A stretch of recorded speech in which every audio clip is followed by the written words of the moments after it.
Good morning, good afternoon, happy times wherever you might be. I'm Emma, welcome back to my channel, my playthrough of Pyre. Had to take a short break. I either caught something or just completely burnt myself out, so that's fun, but now I am back, mostly okay. Which is about as okay as I get.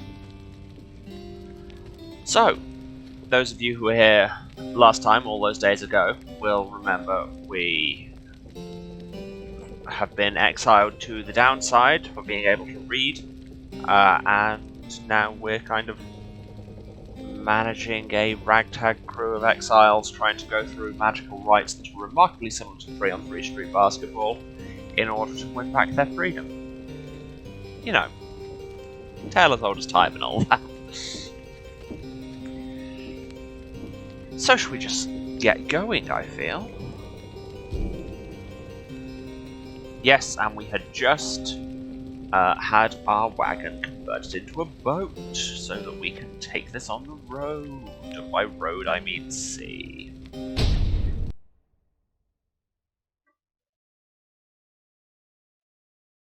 Apologies if there's some background noise. One of my neighbours has decided that this is the time to... I have no idea what they're doing, like jumping down a tree.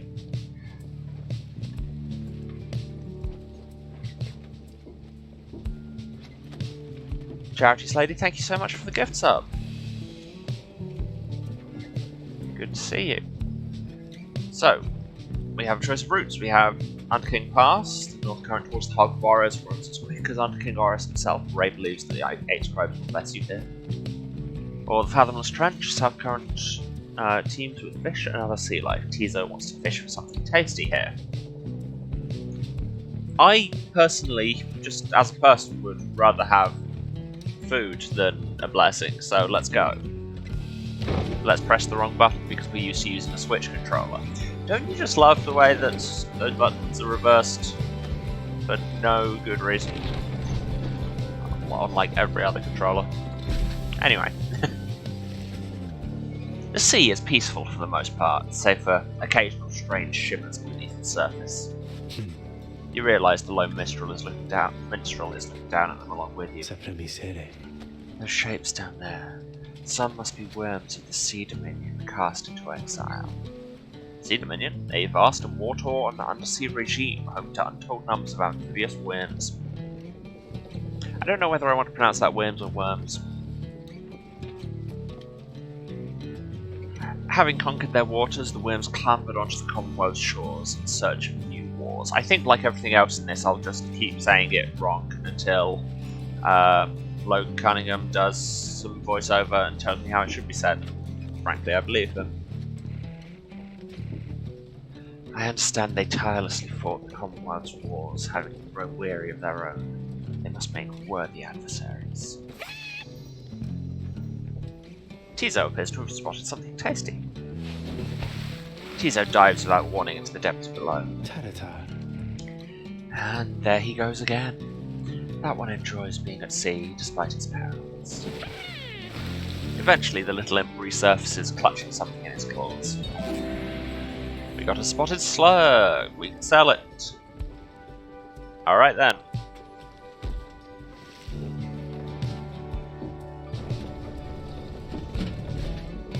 On we go. At last you arrive at the Hulk of Warriors after journeying through the sea. Across the sea, is what that says. It seems the right is to commence here soon, though there is no sign of your next adversaries yet. We have a new page to read, somebody to talk to. We have the slug market. Oh hey you guys, funny running into you out here right in the middle of the drink, know what I mean? Not a lot of customers today, so have a look, I'll give you a good deal. Okay, but would you be interested in this fish? Like, extremely. Right, a thorn knot, higher range when aura casting. By Stardust, it's always worth buying Stardust. Not any of these things.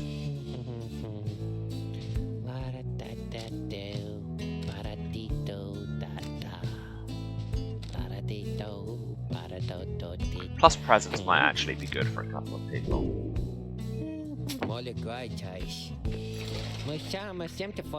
You guys take care, okay. Thanks for doing business.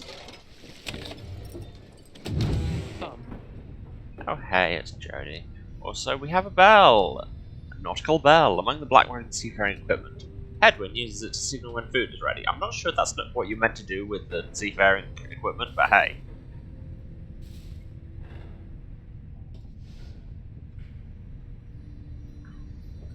Silver Cudgelhead, a limbless, cold-blooded creature rescued from the sea. It's fully grown and has led a rich life. Anyway, Jody. Reader, a moment of your time. You ask what's on her mind. And that says Falcon Ron, but I always hear it as Foul Ron. Yeah, I mean, very much the same kind of character.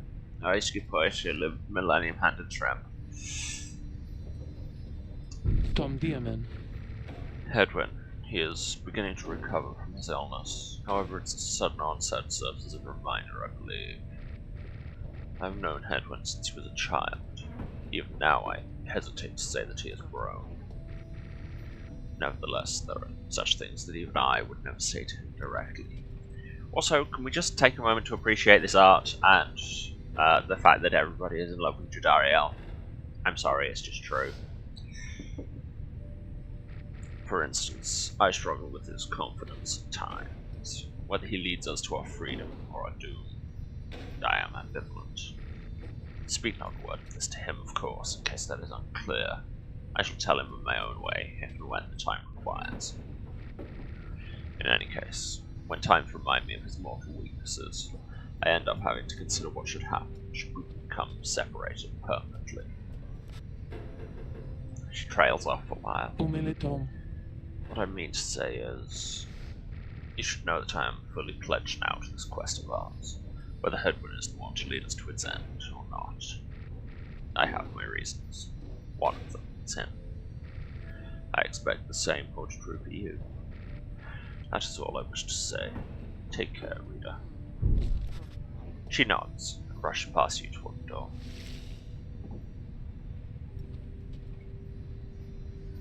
She's so good. Does Sandra want to talk? You come upon me for some purpose, my reader? Yeah. There is an undulation I have sensed, reader, which means I think that your black wagon sails the seas, am I not right? Of course I am. She laughs at this, or herself, perhaps. I scarce remember the sea. It's been a little while since I bathed in it, you understand. My memories of it are wistful, nonetheless. Although if I can remember correctly, the Sea of Souls is a disgusting mockery of the Emerald Seas near to the Empire. The Empire, you say? The Empire of Sar dominated the known world for millennia till the doomed reign of Soliammer, which we've been reading about in the book. Never shall we make the wicked errors of our predecessors, the Archjustice and Grobbleys the Fourth. Do be careful out there, will you? Now, let me cease my prattling, lest I extend my sentence by another such eternity or two. We had best stick to business. No, that was literally all I came for. Until our next appointment. Speaking of the book,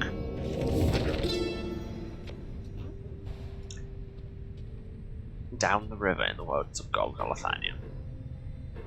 The Emperor Soliammer knew naught of this, of course. His expedition yielded not the treasure he desired, but brought him closer to his country than he'd ever been before. As he travelled down the river Sglorian in pursuit of greed, he found instead an inkling of shame. He saw the sunken faces of his people, heard their words for him. In time he could not ignore it, and it proved more than he could bear. The river finally claimed him, his belongings, and his retinue. Once the people heard, I understand they cried with joy. Perhaps he ought to have perished, but the mercy shown to him is, I think, what transformed him.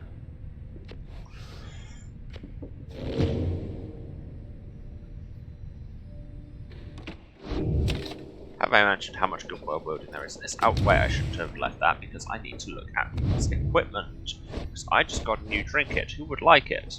Edwin, you don't have anything yet. Plus presents is always good.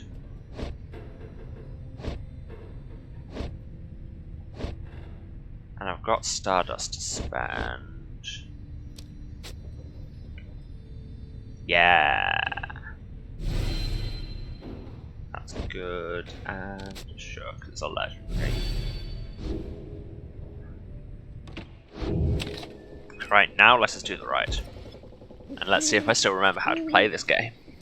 Having landed at the Hulk of Ores, you and your fellow exiles now anticipate the hour that the rites are to commence again. What do you think, Tizo? Don't I look just like Mr. Hedwin? Tizo is worried that Hedwin's still feeling unwell. Wait, I think... What's that? A serpentine creature emerges from the water, followed by several others of its kind. You recognize as a whim of the Sea Dominion. What they all are doing here you see plain by their ritual raiments. The nearest one somehow loosens its mask. Good sirs, and good ladies, so it is you that heed the summons to glorious competition against this knight and his brigade? Well then, let us do battle now without delay. More than our freedom is at stake here, but our very honour, and this knight fully intends to reclaim his. Oh, and lest this knight forget, he is called Sir Gilman. He salutes you all on behalf of the Pyre Hearts. Until the contest! Sir Gilman, he is a once proud knight of the Sea Dominion on a self-made quest to regain his honour, and frankly, I stand. The Pyre Hearts are a triumvirate of Wyrm knights who receive the rights of great battles to be won. He splashes out a few, just as the stars above begin to shimmer with strange light.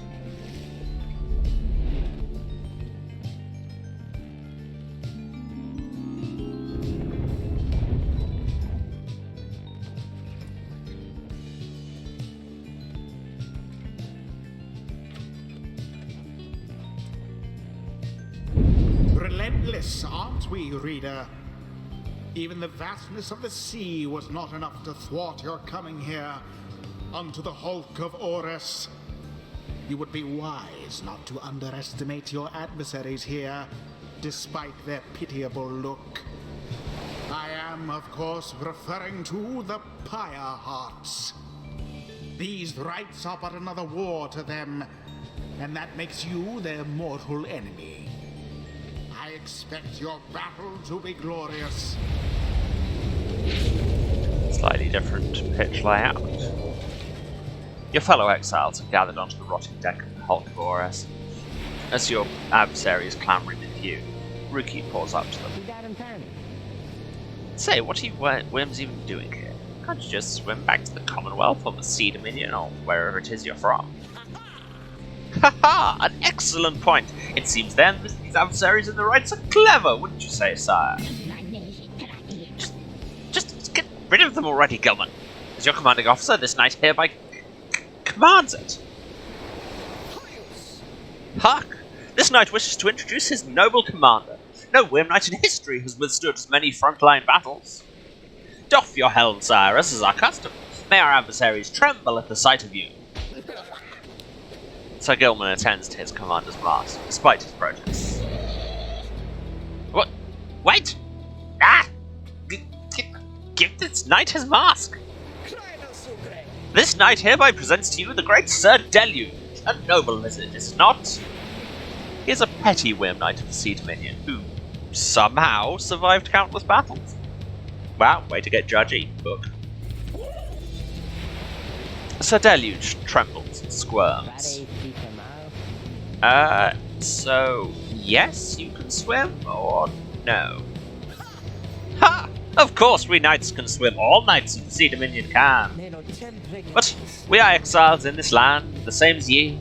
We can swim, 'tis true, but 'tis summarily impossible to swim back up the river down which we were flushed to end up here. Nay, there is but one way to return. Silence, Gilman! No, nobody cares. Back to your post. Sir Gilman hesitates, but does as he is told. This knight knows who you are, Nightwings. He is not afraid of you.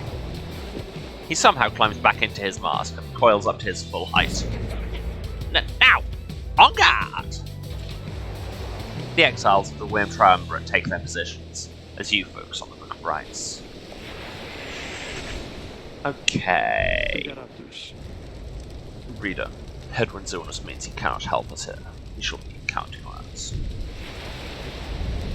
The rite shall begin forthwith. I mean, I usually just go with whoever's got the lowest XP, which at the minute would mean leaving out.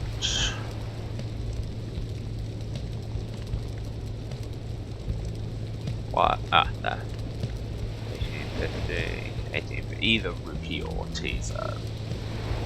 I'll leave out Teaser for now. Joe Dariel. Rookie. Ray. Terias? It is done.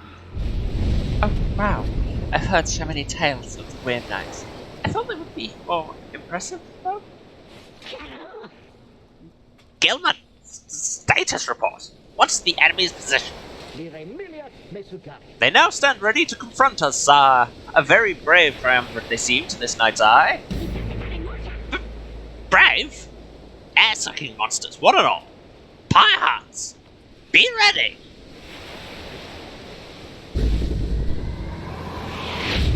You be ready, how about I'll be ready? Quench now their pyre. That's how you do it. Adversary's flame begin to flicker.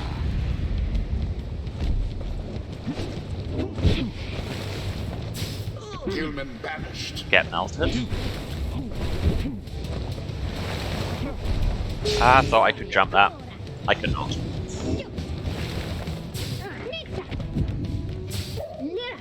Now to the flame.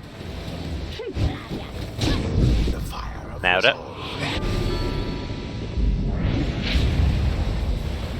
Just leave Jody there as defense. And it will not work at all. Wow, showed me instantly. Okay, can't cast over there, that's good to know. And can get flanked that way. Gilman, your form is sloppy. Fight them as though your miserable life is on the line. Your words do wound me, sire. This knight gives every right his very, very best. Though, perhaps we do have much to learn from such a brave triumvirate as what we now face. Which side are you on? Get out there and vanquish them at once. Our adversaries stand divided. Let's take advantage of you. There seems to be dissension in your adversary's ranks. 'Tis little wonder these fool worm knights are no longer fit to serve the You guys Commonwealth. okay? Well, I mean, I'll take the bonus points from throw, but... A true aimed thrust into the fire.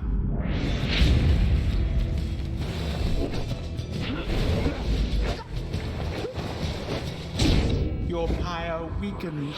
Worms are very maneuverable. You may have gathered.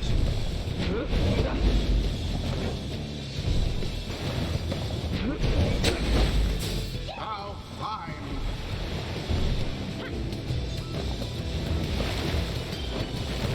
Whoop, whoop, whoop, whoop.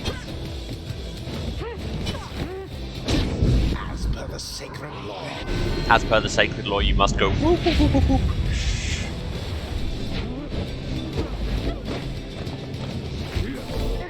That one almost got through.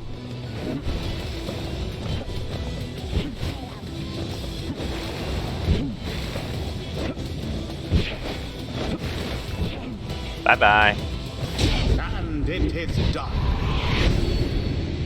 It's always nice when they just decide not to defend. They brushed aside That's their Alice. adversaries without too much trouble. Yeah, we did. Because we're really good at things. And The those things help ceremony with Wizard is Basketball. complete. I expected more from the Worm Knights of the Sea Dominion. Those worms were quick, alright, but we can greet tales quicker. The sea was making me a little queasy, honestly. But still, we won! We won! This night commends you, noble Nightwing. Gloriously fought indeed, and this knight shall wistfully remember this defeat till the end of his days. Silence, Gilman! This is all your fault. And now, cavorting with our enemies? How dare you? This knight was but attempting honorary compliments, sire. It is not. Is it not in accordance with the rights to praise one's adversary on a worthy outcome? But worthy? This knight will show you worthy, you miserable little minnow. You are a failure, Gilman. Get now from this knight's sight. What stirs now in the hearts of all these exiles? The shadow knows. Focus, training, prowess. The path towards survival on the blood border. These rights make similar demands of us. The blood border. The northern edge of the Commonwealth is a flat, vulnerable expanse. The high-winged remnants seized upon it at every opportunity under the cover of clouds and darkness. Let's have new skills. Larger aura? Or plus 35 health at the start of the... Right, I mean that's just never not good. Rookie doesn't quite level.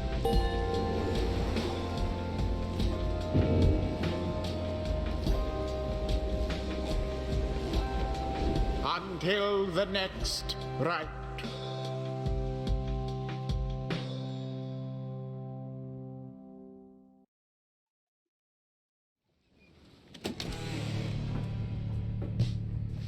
Back to the wagon. After besting the Pyre hearts in the right, you at last return to the wagon with your companions. There is little discussion of the Pyre hearts, who seem to have already swam off towards wherever next the stars directed them. Instead, your fellow exile's attention turns towards your companion, who was absent to the right. How is Hedwin? The lone minstrel makes a sound, but no words form as yet. Something is troubling him. I urged him to remain bedridden. And he simply would not listen. I am very sorry, but... Wait? What? Everyone stares at the lone minstrel in stunned silence. The lone minstrel breathes a heavy sigh. But then... Hey, what's with the long faces, everyone? Minstrel, I should wring that neck of yours. As I was attempting to explain, Edwin is already up and about. Well, you did a very bad job of attempting to explain it. Let's break this news, but do it by only delivering the first half and then pausing at the most worrying moments. That's how we communicate with people, right? Despite my having strongly recommended further rest, those that are unaccustomed to sea voyage and take ill, they're very likely to experience further symptoms if they do not remain bedridden, or at least sedentary. Hedwin is running a considerable risk of having to spend another night in great discomfort. What are you, a doctor? Nay, although I travelled once with one, extensively. Look, I appreciate your caution and concern, Tarek, but I'm pretty well accustomed to discomfort here, and I had to see how things turned out tonight. I haven't had to stay out of a ride like that before. So, you were back among the living then, Hedwin? I was just seasick. Nevertheless, your full recovery requires rest. I think we could all use some rest after tonight. Anyway, thank you everyone for your concern, and I'm sorry that I worried you or caused you further burden. He turns to you. My friend, what do you say we figure out where to go next? I'm beginning to miss being on solid ground. You follow him outside, where the night sky awaits. Let's look at some stars.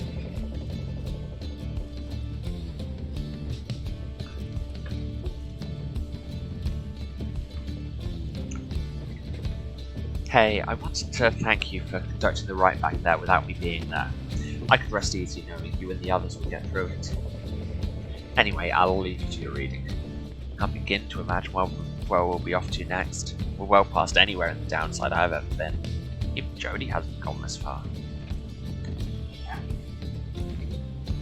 Okay, Emily, have fun storming a meeting, I guess.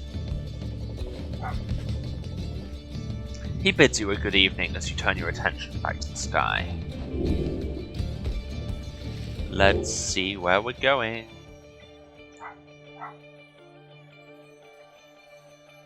Not there. Not there. Already been there. We going further north? Yeah, we are. Trieste, the Silver Star. I was trying to remember the 8 scribes, and that was earlier, and that's the one I couldn't fill. Trieste, of course it is. The Silver Star burns bright over the fissured lands of Black Basin.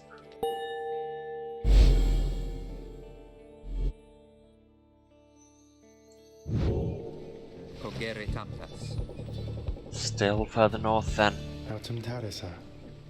Not simply north. This shall prove difficult. What's the problem? Our destination is beyond the Deathless Tempest.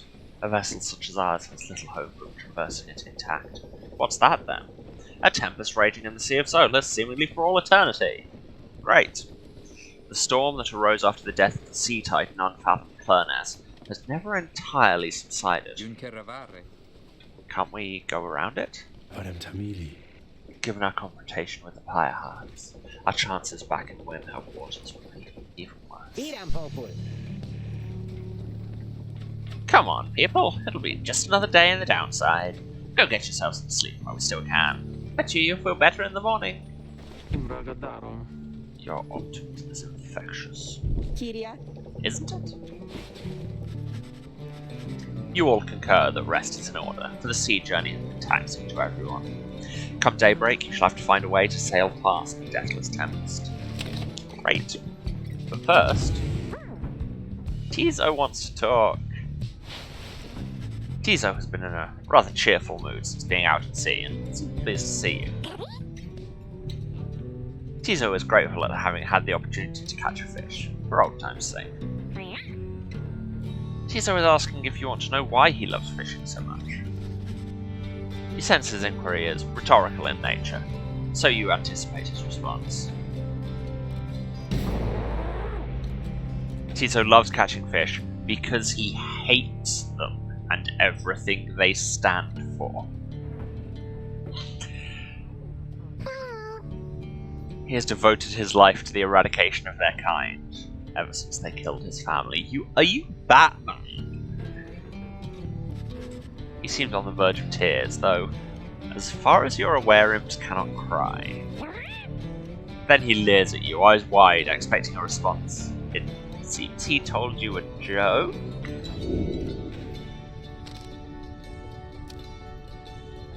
Ahahahahahaha. You must do your best belly laugh following Tizo's joke. He stared at you sidelong for a moment. Oh no.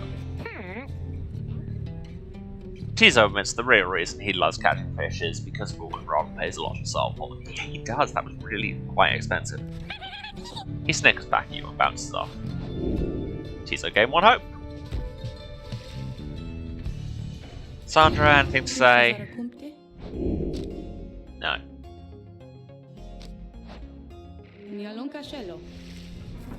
Want to keep checking because your relationship with her can vary depending on how much you talk with her.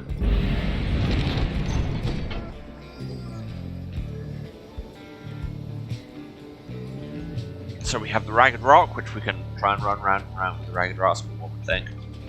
The north current towards Stormwall passes by old carcasses of ships long gone. Ricky spotted wreckage in the area and believes there could be valuables to find. Frothsea, the south current towards Stormwall brims with large sea creatures. Tizo seems very eager to see the wagon head in this direction. Nah, I think we're going to go for money again.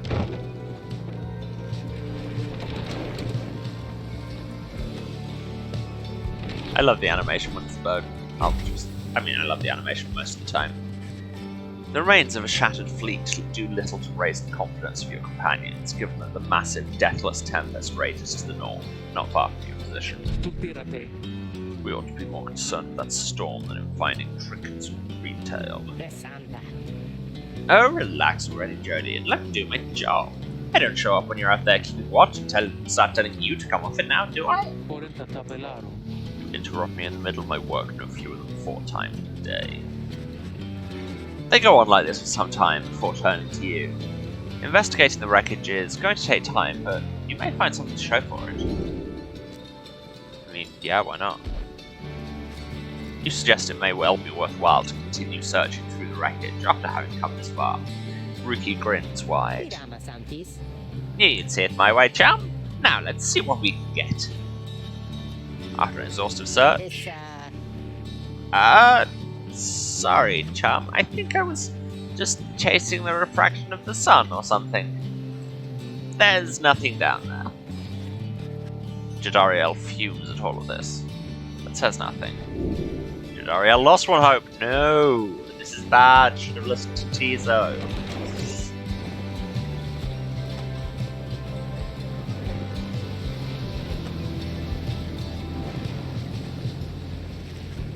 You and your companions look upon the Deathless Tempest. The stars demand you sail beyond it, yet the very thought is beyond reason. Then something in the nearby water stirs, and from it springs something familiar. Hold, good ladies and good sirs. This knight beseeches you to hear him, if you please. What is it now, Worm? The rites are ended. We have no further need of you. Just let me check a thing.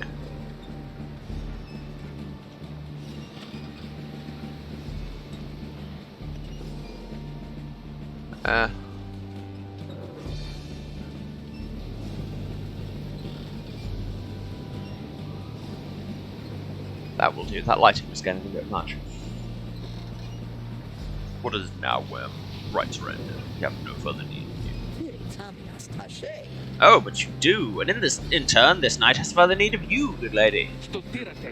Out with it, then. Let us be joined! Let this knight join you! Please! Can you believe this, Edwin? Not really, no. Nay, look ye not so surprised. Your valour in the rights did stir this poor knight's soul. He swears to you upon his long-lost honour as a would-be knight-errant of the Sea Dominion that he shall serve you to the end. What about your other weird friends back there, the Pyre Hearts? They are base cowards. This knight can no longer abide such spineless characters, having witnessed true glory in our clash upon the hulk of Ores. Never before have we been trounced so thoroughly. We already read that. And furthermore, this knight shall aid your passage through the Deathless Tempest. Is it not so that you seek passage for the north? With this knight's aid, you shall achieve your wish. Sir Gilman continues to persuade you for quite some time. He seems to know a way to cross the storm, some sort of long-held secret among Wyrm's exiled to these waters. Jadariel pulls the rest of you aside after Hedwig gives her a look. Are you most sure that Sandalwood would want this thing along? Mostly sure. Sandalwood wants someone for each mask, and this one seems about as good as we're going to get. Jadariel glowers back at the Wyrm, who tries his best to look presentable. Edwin is more gracious. He tells Sir Gilman that if he promises to help him cross the Deathless Tempest, then he can come along. For now.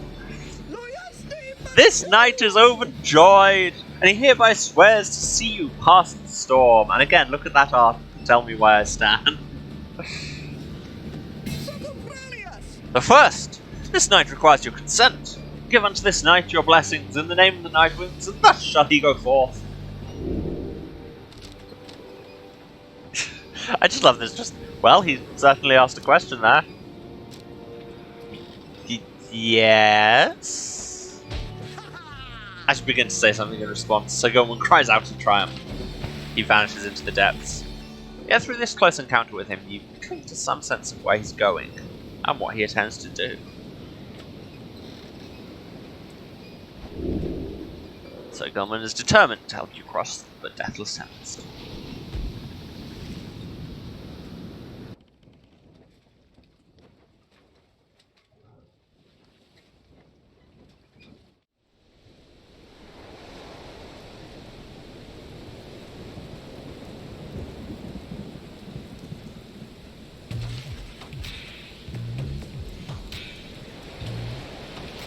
Morgan tunes, unsurprisingly.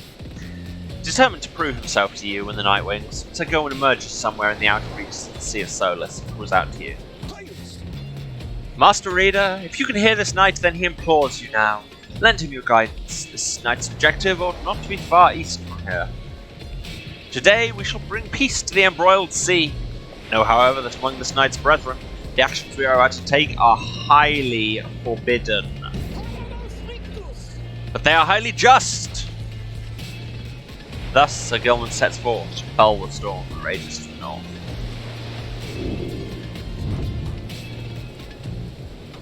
Ooh. And this gives us a chance to control Gilman. So you will note both that he has a weird spotty aura that doesn't exert the same kind of zone of control as most of them. But more importantly, it drags behind him, like we're in reverse Donnie Darko.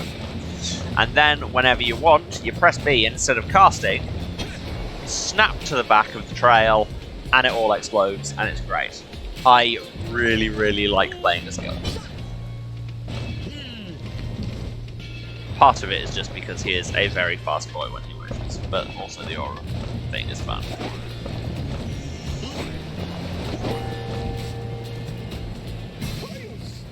Hark! Yonder lie the foul spur and spawn of unfathomed Plurnes, boiling the sea with their wrath. The Sea Titan, once slain by the scribe under King Ores, its brood lies dormant in the sea. Tales of her monstrosity long spread across the world, the book writes. Exiled worms within these waters long have harbored these abominations, using them to bar passage through the downside channels for any save this knight's own kind. Be gone now from here, fiends. This night shall finish what the under King Ores started. King Ores, 7th of the 8 scribes of the Book of Rites, known as the Persevering or the Sea Sojourner.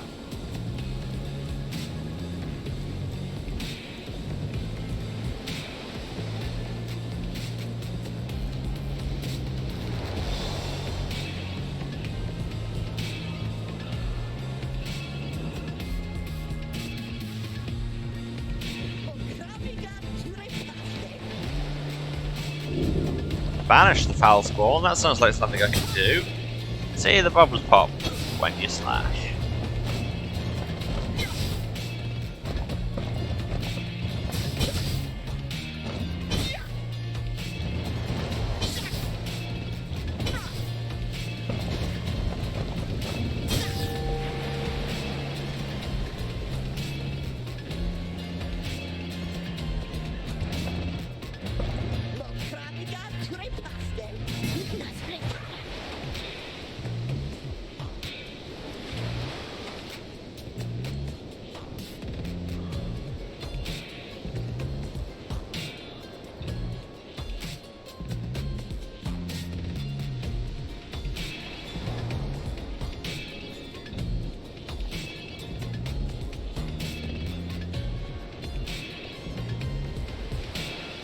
Oh, I'm doing it again, aren't I?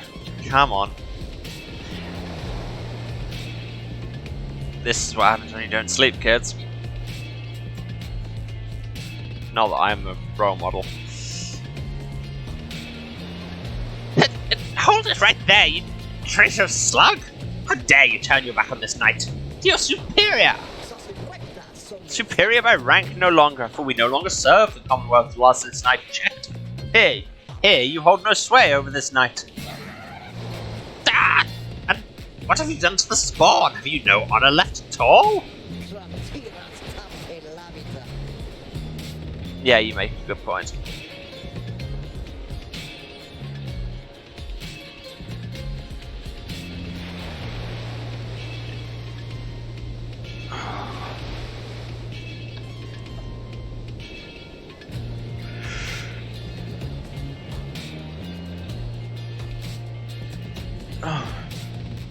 thank you very much for the reminders in the chat.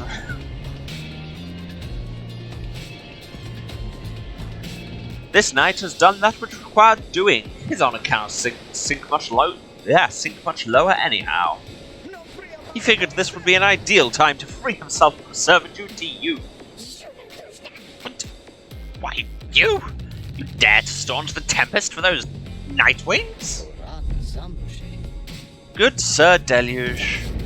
This knight was born to dare. Now come and fight this knight if you so dare as well. Dart! Pyre! Banish him! This is an order!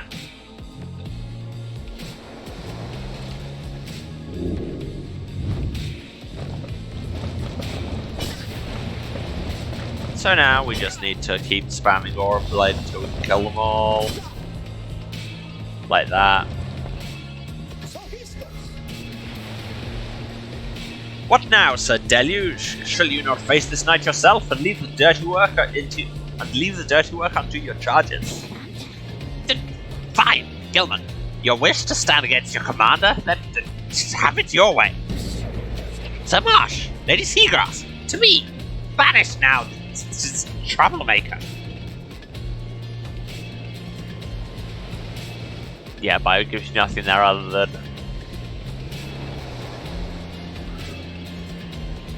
the Pyre Hearts, and they have defense.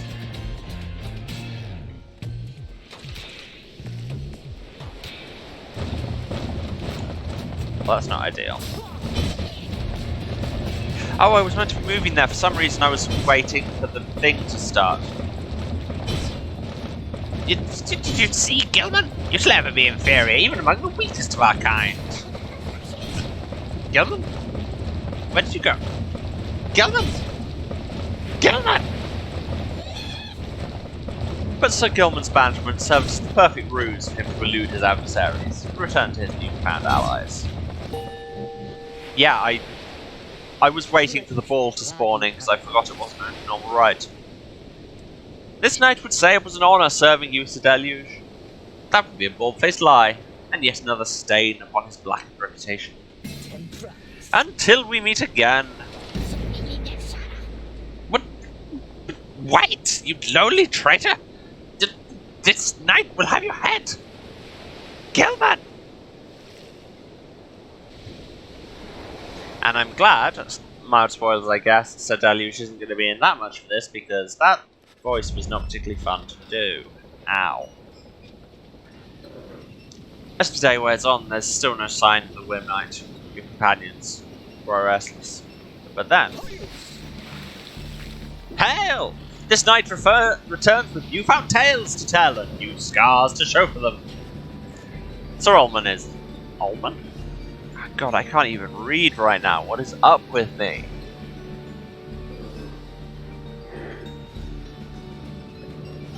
I mean that, the 5 hours of sleep. Oh god, less than that.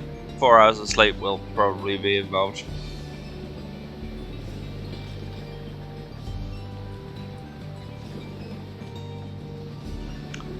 Sir Gilman is sopping wet and visibly shaken. He struggles to maintain decorum. He is, in short, the very image of a Whim Knight. And most importantly, that little Tempest ought no longer to pose a threat for now. Behold! As if on cue, the Deathless Tempest begins to simmer and subside. I wonder that you now have the power to do that.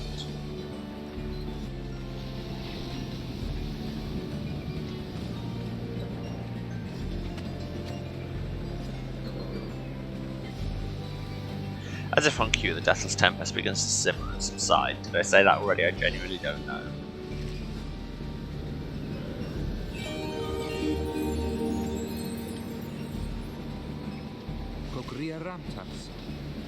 Would you look at that? He really did it. Of course this knight did it! Now, it'll be alright with you, this knight who needs some shut-eye. The EM woman then collapses in exhaustion. You and Head would help them up. A deal's a deal, Sir Gilman. Welcome to the Nightwings. Huzzah! So Gilman joined the group. He also revealed a path north for you.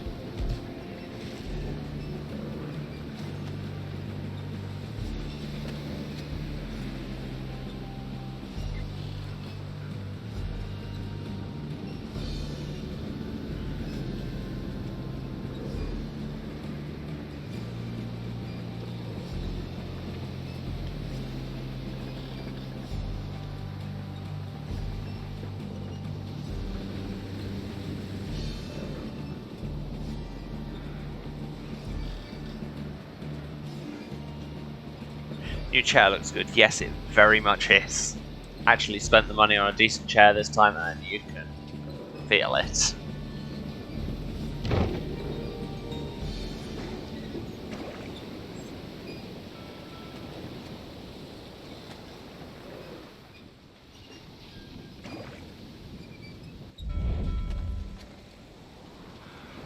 It's the Deathless Tempest.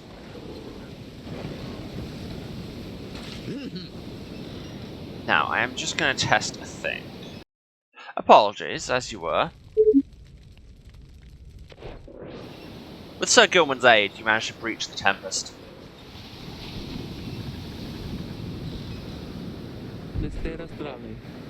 You were true to your word, Worm. I shall give you that, but now what? You're stranded in this cursed storm. A most excellent question, and from one most fair. Call me that once more, and I shall tie you in a knot. The internet loves her, as do I. And from one most spirited as well. This knight was wise to side with ye. Getting a bit creepy, that my dude. Just where do we turn from here? Answer the question now. So Gilman does no such thing. Although eventually he does make note of a specific current that should lead you to the lands beyond. If I may, I can corroborate Sir Gilman's account. We're all close to we're close to making landfall.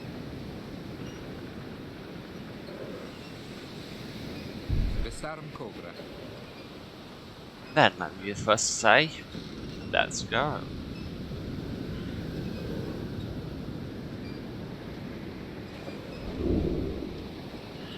You're on the verge of sailing across the Sea of Salice. Well, let's keep going, that's what we go. Say, Tarek. Irony. What is it?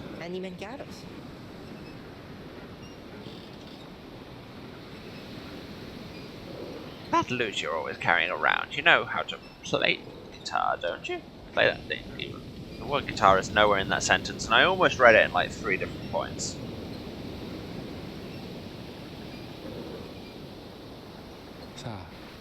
Why? I suppose I do.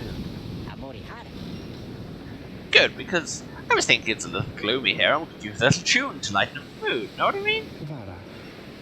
Aye. There. Let me see what I can do.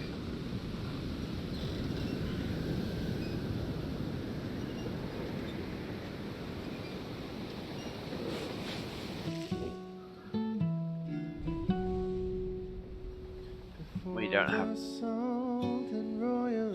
Yeah, vagrant song. Not only can the minstrel give you some musical accompaniment, he is sung by Darren Corbin, thus love, love, love, love.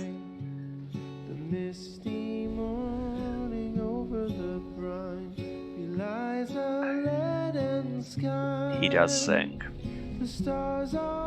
And, I mean, I guess technically spoilers, but I'll tell you for nothing, this is not the last time he sings.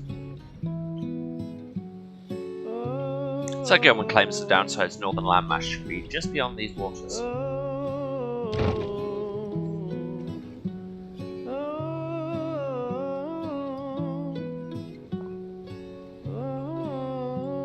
Seriously, man, is just disgustingly multi-talented.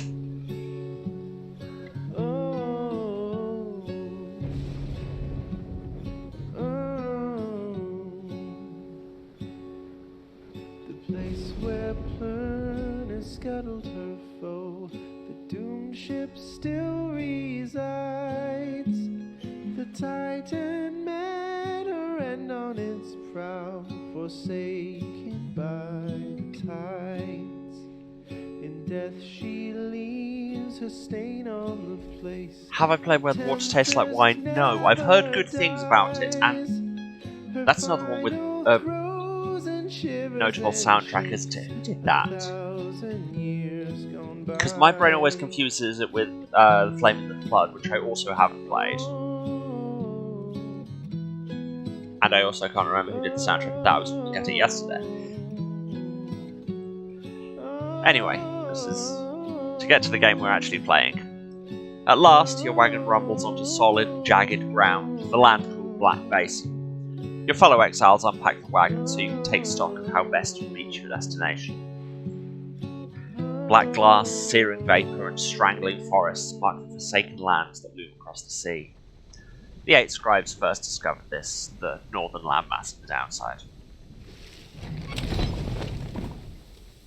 Yep, that is a lava pit next to us. But hey, what do you want to say? It's Gilman!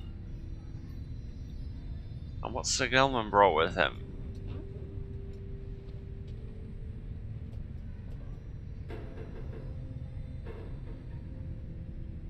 Sir Gilman's crest, official certification of the knighthood in the Commonwealth, off-sought by Wyrm Knights. You can see the bones of Hades with this background. Yes, 100%. Let's check Sandra to talk first. Yeah. So then we are back on solid land, or something like it. Then this must be Black Basin. Flames and noxious fumes on one side, suffocating forests on the other. Lovely, lovely place. So good of you to take me here. You truly would pursue those blasted stars until the furthest corners of this land, it seems. Though, I had better cease my blasphemy, or else the scribes themselves might just descend from up on high and strike me with another much-deserved penalty. The thrill of such transgressions, lit reader, sometimes keeps me going, not that I have any real choice. Now, we had best get back to our normal business, as it were. Nope, just came to talk to you. Gilman! You approach Sir Gilman, who must have just finished practicing his fencing maneuvers. He regards you with a single eye. Hail, Master Reader! This knight is determined to train harder, having joined the famous Nightwings. He shall ensure that this triumvirate continues to live up to its most feared reputation. This is such an honour, and this knight has a great deal of honour to regain. Having fled the Pyre hearts, this knight fully expects now to conduct the rites in a most honourable fashion, to the fullest letter of the law described within the books. Some triumvirates this knight has met, and chance mentioned by name. They are inclined to bend the rules a bit, sometimes a lot, and to prevail by whatever means they can. But this is wrong. The exile who refuses to obey the rules as they were written by the Under King Ores and his 7 friends deserves neither his hour nor his freedom.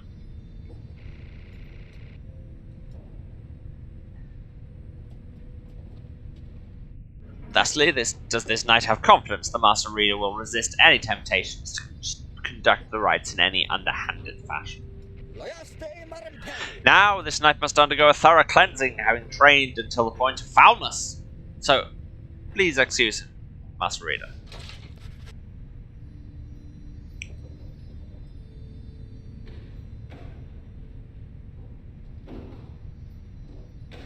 He slithers off, humming some sort of chivalrous tune. How do you determine that just from the sound?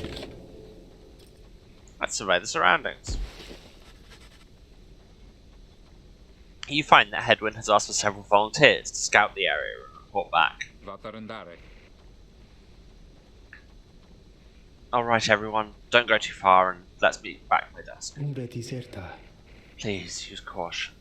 The ones dork cells in these lands are rather well rehearsed.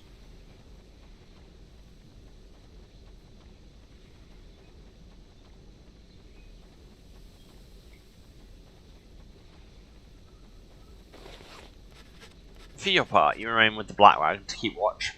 You see occasional dark shapes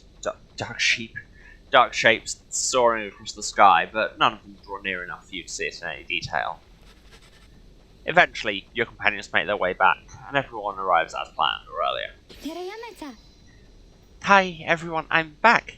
I have come back. Ray returns from the east with little to report, save for word that the glowing molten rock there is very, very hot. You don't think?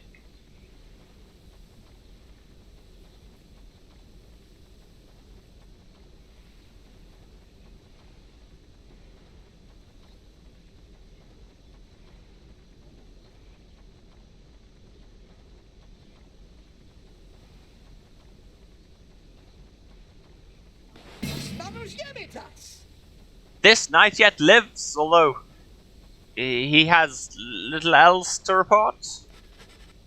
The newest member of the group, Sir Gilman, returns from a northern pass, visibly shaken. He appears to have discovered an intense fear of heights. Tizo wonders whether any species of fish lie in the pools of rock nearby. The little imp Tizo seems disappointed to have left the water behind. He remains with you next to the wagon. There is a western pass that seems traversable. If we travel by the light of dawn, the shadows of the crag may well cover our advance against whomever they would be hiding.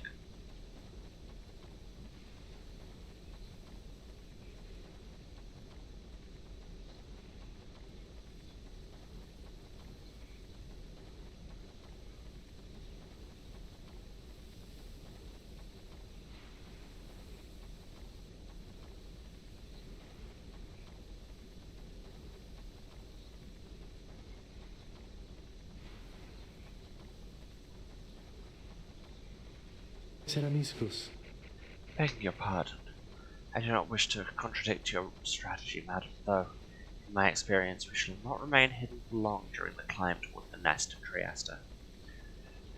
The exiled Heart Matriarch lived in solitude on these very cliffs. The exiles of the Highwing remnants, may have no love for them inherently, but they have no such qualms with me. And now I may be able to negotiate some passage. The last surviving faction of the Winged Harps, the ancient enemies of the Commonwealth. They are as coarse as their feathers. They hold themselves superior. The Archjustice had released the Knights. Negotiate. Them.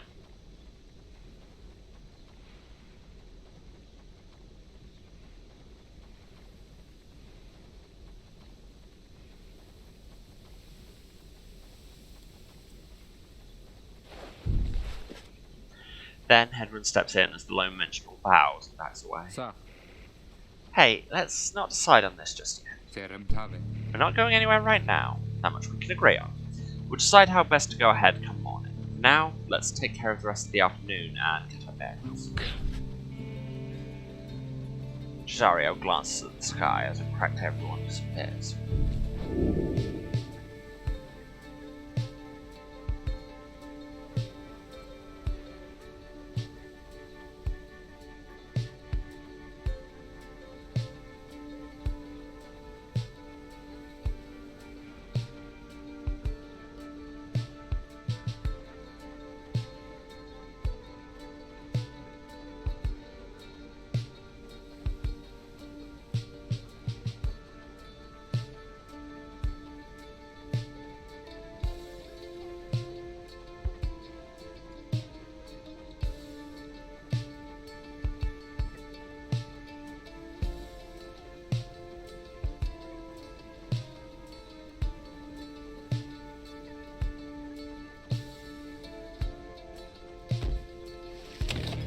Sorry, I keep completely zoning, don't I? Anyway, here's provisions.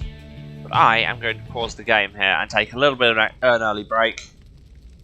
I clearly need to walk around and get some water.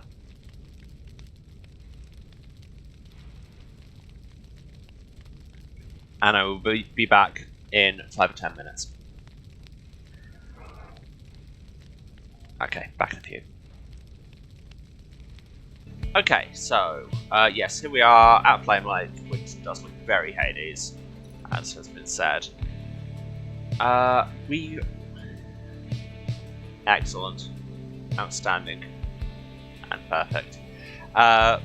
We were, I believe, leaning into studying in private, because bonuses kind of really start to stack once you've got more of them, so we will do that.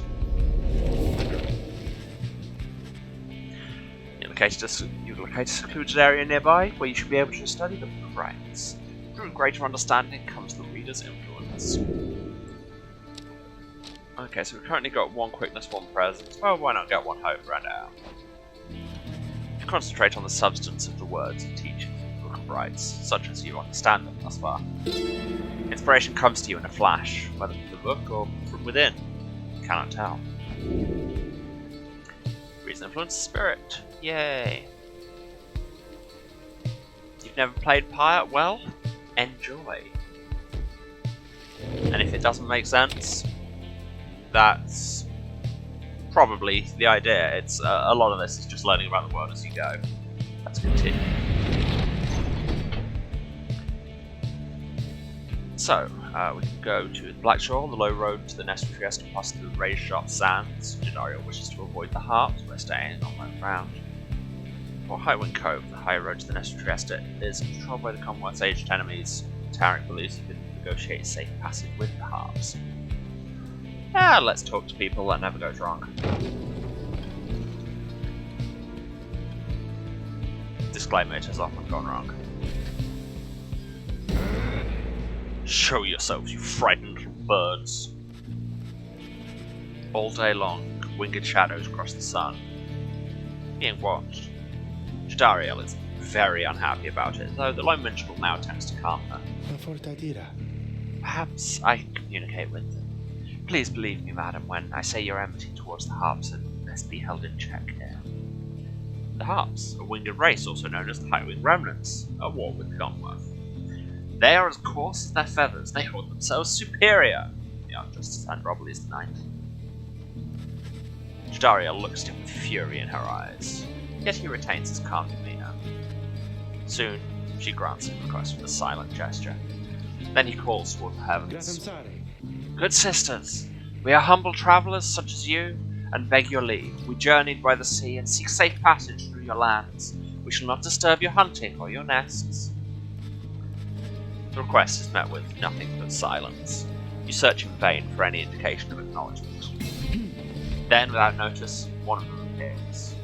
She swoops the minstrel up and out of sight before Jadario can respond. Well, Gutty's dead now. Damnation! Wait here. I shall go find him. For a long, terrible moment, you're alone with your panic.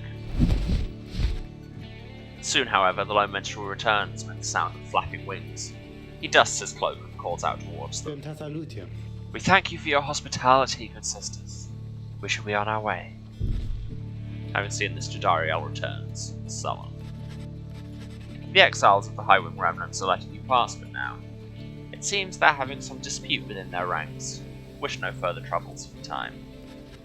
It's a warning, one that leaves Jadariel fuming. -4 hope! Well, guess who's not getting to play this right?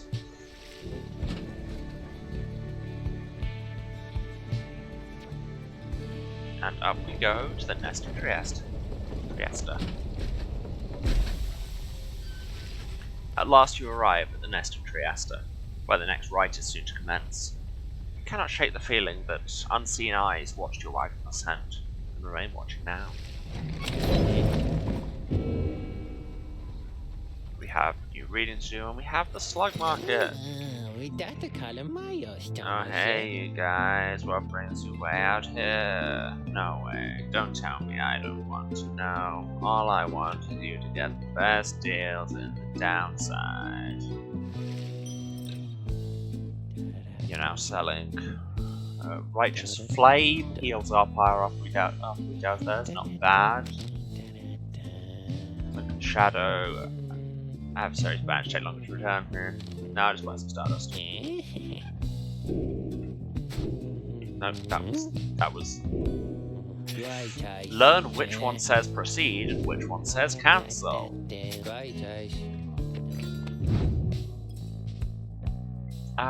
Yeah, Headwind, that presence boost looks like it could be better, although... Yeah, no, get out of +3. Which, given that his natural is only like 14, that's not bad. Poppy Figgy Toste. They're leaving, Dad. Just look at how much we got this time. Ah, what a strange little being. Sandra, interested? No, never mind. You'll love us eventually. To the book. The hunt for myrrh, in the words of Golgothanyan. My emperor lay there, bleeding and alone, stranded in a bitter land beyond the river. With fleeting consciousness, he understood the folly of his quest, and the folly of his rule over his country. Thus did he await the last embrace. It was the imp hoped that nursed him back to health, warned him often of the dangers he would have to face. Many enemies of Myr would come in search of him, some under employment by the rope caller, some longing openly for cold, uncomplicated vengeance. I was one of them. I plunged into the river willingly. We needed to be sure that he was dead.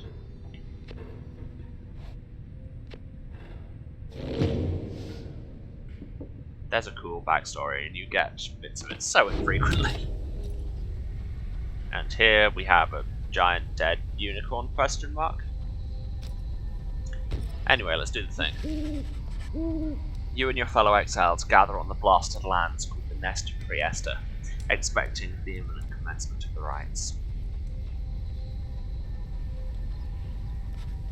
You see no sign of any adversaries, but then you hear a whooshing sound above. This, then, is what passes for the night winds now. Such a rabble. Not even dressed for the occasion yet. It seems the scribes have little pride in their tradition. Hold your tongue, little bird. We've not come to talk. No, you've come on behalf of your commonwealth.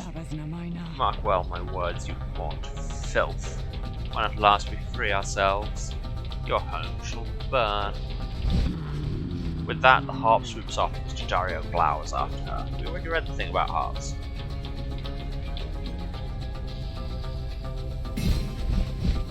It's only then that you realise another harp has come. She is quite serious, I assure you. I can help you sort your mountains. In our mutual interest. You know not my interest. Let's give this another shot. Hi, my name's Pamela Thane. She appears to be one of the winged hearts of the Highwing Remnants, now bound in exile. The surly one back there, that was my blood sister. No need to judge her harshly, though. We've only met just now, though. I must say, something about you reminds me of her. The fuckless bitch. How dare you implicate that I have anything in common with your ilk? Seth. Just then, Headwind shows up to intervene. He whispers something to Jadariel. No, you cannot be serious. Jody, I'm asking you to trust me with this one. Am I perhaps interrupting something? Say, by the by, however did you make it all its way across the sea? I didn't see you fly in. Trust is something I'm loath to weigh, Headwind. But you have set a course thus far, and I have followed, so do as you must. That Sandalwood had better have an explanation for all this. Jadariel storms off as Headwind turns to you. What's your take on this one, my friend? Our informant wants someone for each mask. I hadn't expected we'd run into a harp, yet here she is. What are you getting from her? You turn your attention to Panther, who's been watching with amused interest. Ah, a reader, are you? Pleased to make your acquaintance, darling. Well, here I am. Gaze intently all you like. Tell your comrade there the truth of it, why don't you? You sense that she is conflicted about something, though you do not know what. You also sense, however, that her motives here and now are earnest. She seems alright. You tell Hedwyn that you think the group should take its chances with Panther, take her at her word. My thoughts as well. I hope Jodariel will come around. He then turns to Panther. I'm Hedwyn. We'll accept your offer on 2 conditions if you'll hear me out. Vistalium. Conditions? Why sure, I love a good condition or 2. First, after we're finished here tonight, you come along and make sure that your blood sister and her friends don't give us any trouble when we're headed out. Second, you'll have to find a way to get along with Jodariel, who we met earlier. I had the lighting sorted for the screen, and now it's changed.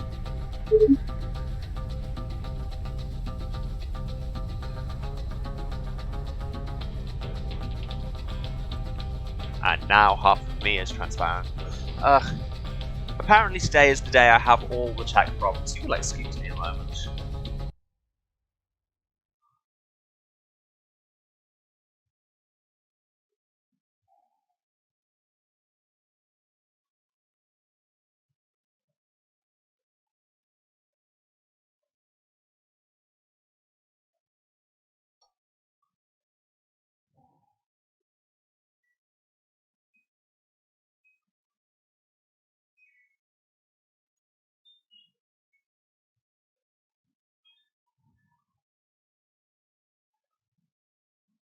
Inconsistent lighting, clap, clap, clap, clap.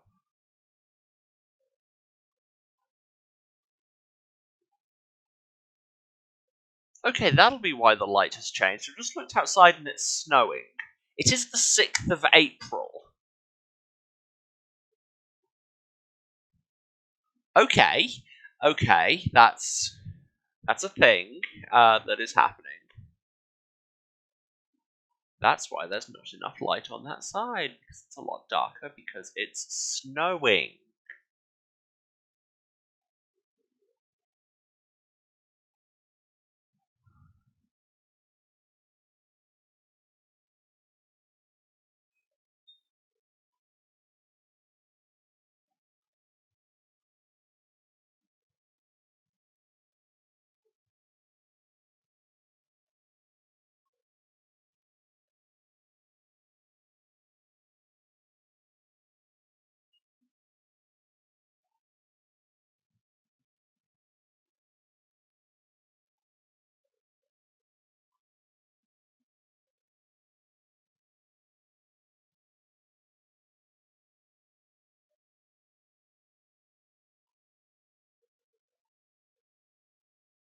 Yeah, Streamlabs does not know what's going on with the snow, and frankly, nor do I.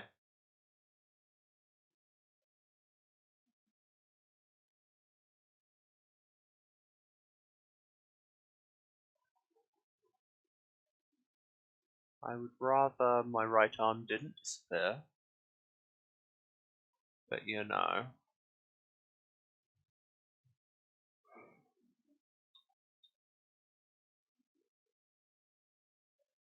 There, do you like that better, Streamlabs? Not really.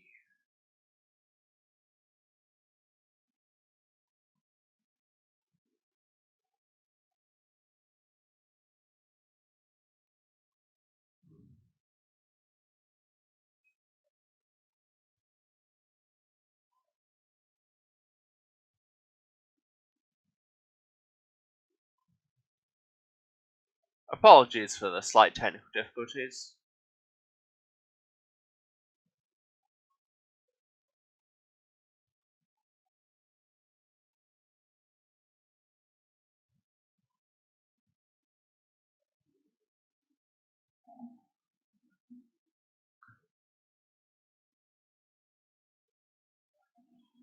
Also, actually get my screen straightened out will help. There you go, that'll do. As you were. Apologies.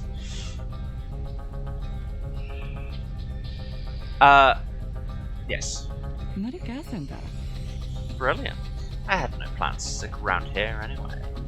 As for your demon friend, no doubt we'll get on famously. Now, I don't suppose you have an extra set of raiments I could use, because I think the rite is getting started. You look up and see that she's right. Amethyst Thane joined you. She has a score to settle.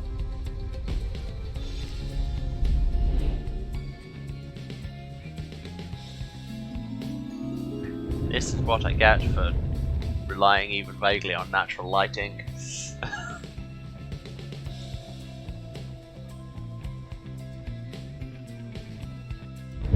Reader, I thought for sure the stars would have eluded you by now. Love you too, mysterious Yet voice. Here you are, somehow, upon the nest of Trieste. And you've swelled the ranks of your triumvirate not merely with another, but with two. One from the Pyre hearts, no less. And one who seeks the favor of the adversaries whom you'll imminently face. These environments are so good. They are the essence. Winged terrors, as you soon shall see. Can your longing for freedom match their hatred for the vibrant country that was once your home? I mean, yeah, and also I'm really good at this. From a distance, you observe as Pamitha, now clad in Nightwolf raiments, heads towards your adversaries to the right. You.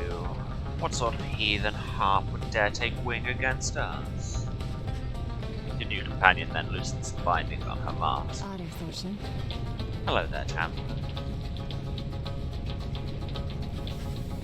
Pamitha's blood system stares back at her a while before responding. What in the saint's name are you doing here? There. Saint Deathless Tempest, fifth of the 8 scribes of rites, known as the Disciplined, or the Blessed Born. The eldest of the Heart Matriarchs, she anointed with rites and gave its words their power. Doubtless come to dig your talons in my back again. No, sister. I've come to have a word with you. Save it. I can't help but share your poisoned blood, but I shan't count you as my sister. You expect me to believe that you came all this way for talk? You'd waste your time as ever.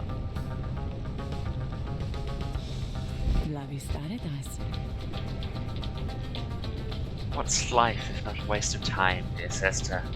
Give me a chance, why don't you? You wouldn't even have to lose anymore. Besides, I've come a long way. No, Mr. Bond, I expect you to die, yeah. Silence, you shan't have come here, and the time to talk is long past. If only you could see yourself again consorting with my enemies. Fine then, savor their defeat, but I warn you, stay away from me. Hammer says nothing more as her blood sister turns away again. Pamela gets your attention. Listen to me, reader darling. The rest of you are ill-equipped to navigate this place. Let me conduct this rite on your behalf. My wings will bring you victory. Dear lady, your words ring true. This knight is flattered that you have not eaten him, as is the tendency among your kind. This knight hereby volunteers his post in the triumvirate for thee. Sir Gilman refuses to participate in the rites this night, so that Pamela can face our sister. Because, sure, there's all the talk about honour and everything, but he's just a sucker for the drama and we all know it. You observe the treacherous terrain. Pamela should be better suited to the rites here than the rest of you. Who shall conduct this rite? Well, the game is very insistent that I put Pamela forward. And I literally can't do anyone else here. I think this is the tutorial. Pamitha. Why, I thought you'd never ask that, darling. I said. If the little bird is going to conduct the rites for us, then I shall not. Well, you're already on -5 hope, so you weren't going to anyway.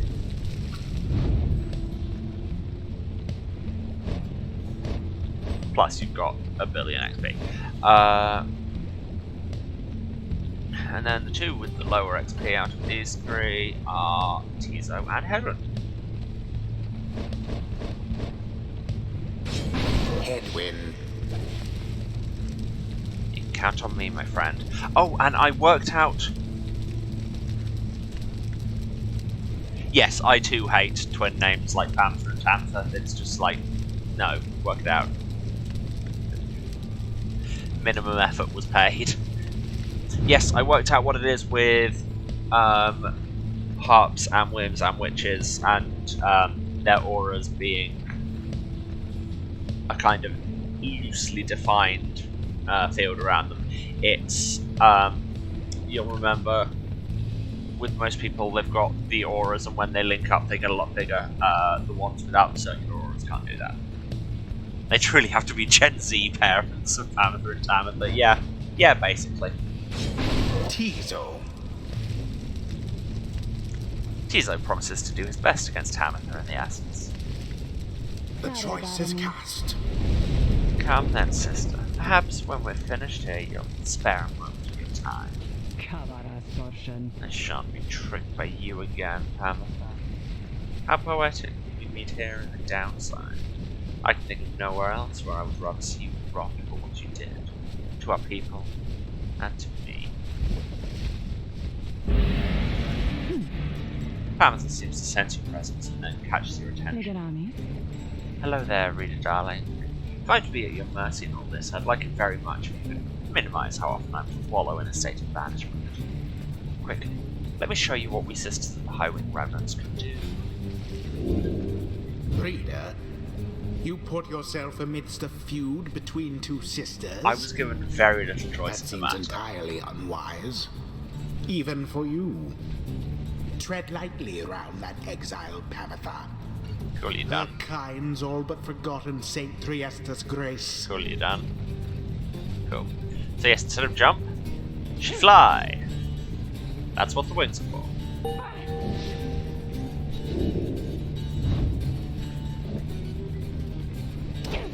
The dash is, it's got the same knockback effect that Jodie's dash has, and not only at impact. Her aura cast is a movement ability. This is very big. Can't jump over gaps with it, it's still limited by terrain, same as a normal aura cast. But that's cool. I'd forgotten that. See, darling, we harps, we're not so bad. Now I suppose we'd better get to work. Just don't go underestimating Tamatha over there. I trust you do the best you can. To the skies, sisters. Talent formation.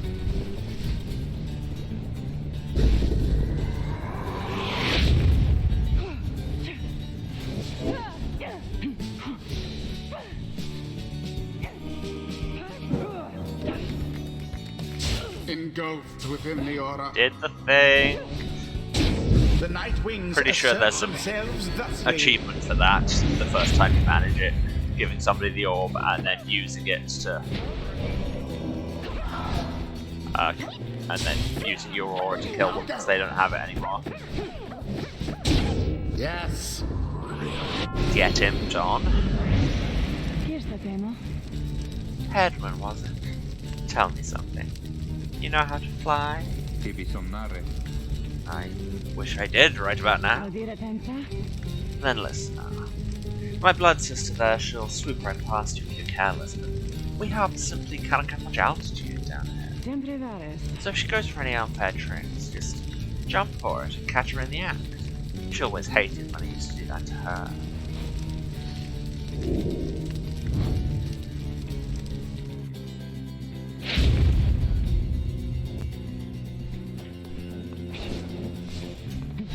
How careless. Or they could just all jump into a pit and die.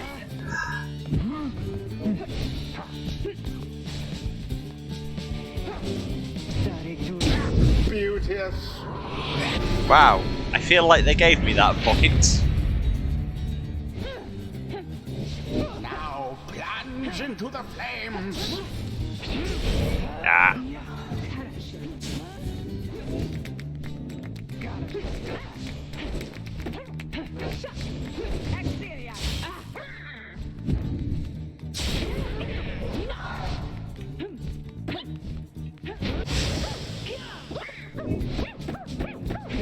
Ah. Almost. So So close. Was trying to go for a style play there and it didn't work.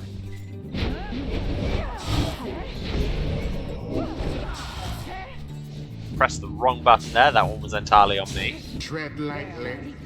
They are just all throwing themselves into the flames, dying. That is not a sound tactic, she says, running straight into somebody else dying. Oh no, oh no, oh no, oh no, oh no. Tizo, save me! Unfortunate. Tizo didn't save me. For exile. Okay, I can no longer complain, I guess.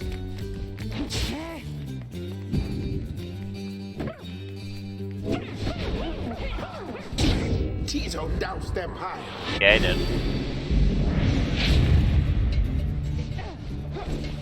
There. The orb Didn't think I'd make that. in fire.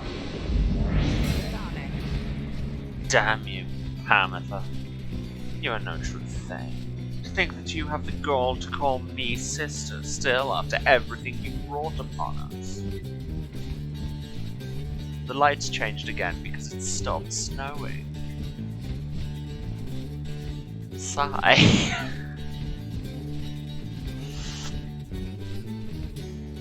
Clan Thane, a feared clan of the Highwing remnants. Hamatha and Tamitha are its surviving members. I hate to break it to Tamitha, but I don't think my actions, however much they hurt you, had any effect on our familial status. Look, I know I wronged you, that's why I'm here. You don't know my side of the story. Your side of the story. If I wanted to hear more lies and deceptions, I ought to have asked the Commonwealth to stay my sentence for a while. Well, if you've come all this way to face me, Pamela, then come and do it. You and me. One-on-one me, bro. You think that you see Pamela shake her head. Everyone, stay back.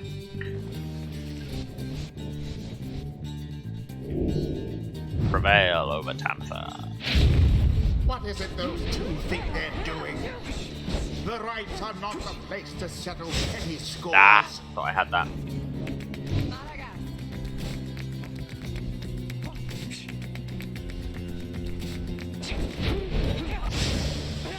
Stand not in glory's path. Did that badly.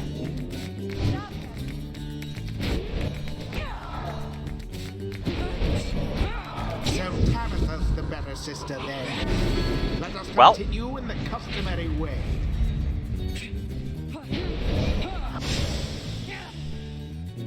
And I just that one was on me. I just completely take down. Tamitha thrusts herself into Come the on, searing come on. flame. Finish it off. Do the thing. Oh, There it it is. is done. The you-know-who prevailed. Yeah, we do. Their adversaries Love that you-know-who. confidently thwarted. Thus end this night's proceedings.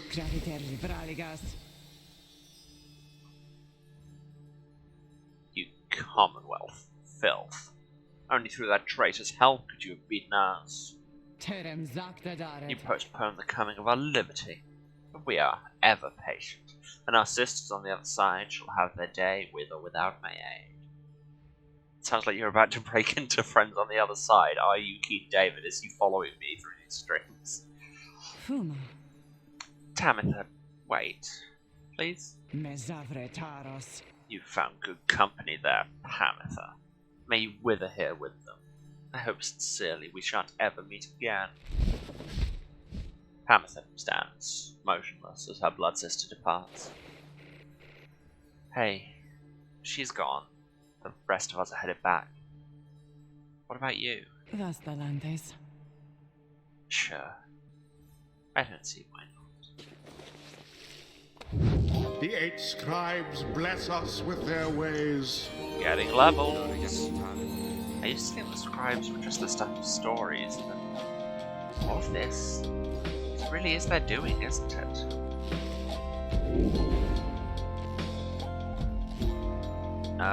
Moving past the orb more quickly. Can resurrect, banish allies by moving to where they fell.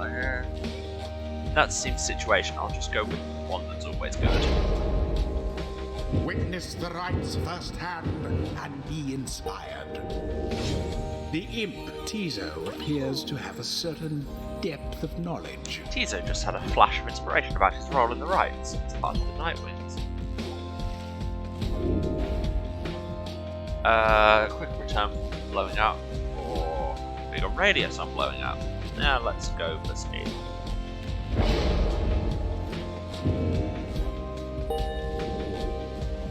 Doesn't quite crack level 2.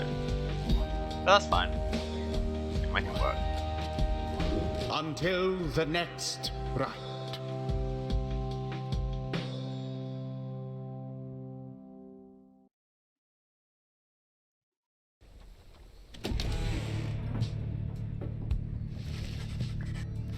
After overcoming the essence with aplomb, you and the others return to your wagon to consider your next move, and how best to integrate Panther into the room. The essence, a triumvirate of winged harps harboring a deep hatred for the Commonwealth, led by the harp Tamatha Thane. Agras temporale. Don't worry, I won't be staying any longer than it takes. I like my air fresh, so I can sleep up on the roof. I trust the rites will cause my path and Tamatha's to us again before long. Ferrum tave. You're welcome with us for now, Panther. Trust is what got us here. Isn't that right, Rookie?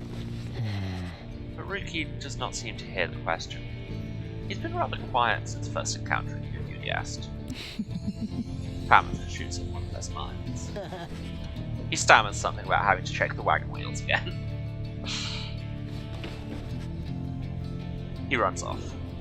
During this discussion, the minstrel pulls you aside. Ligeratus. Reader, I ask a moment of your time outside.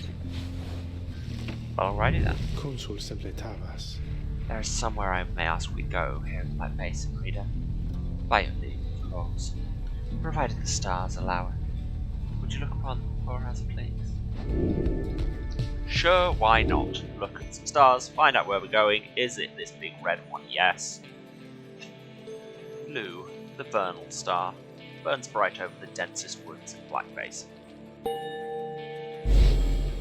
You want us to go to Black Basin? Looks like we're going to Black Basin. What do you know? Satempralis. The glade of blue, directly due west. Then, it's just as my client indicated. The great sap scholar Luz Glorian here vanquished the root titan, limbless Arizek. Kimberita. This client of yours, our informant, Sandwood. He entrusted us with this wagon, this quest. Why?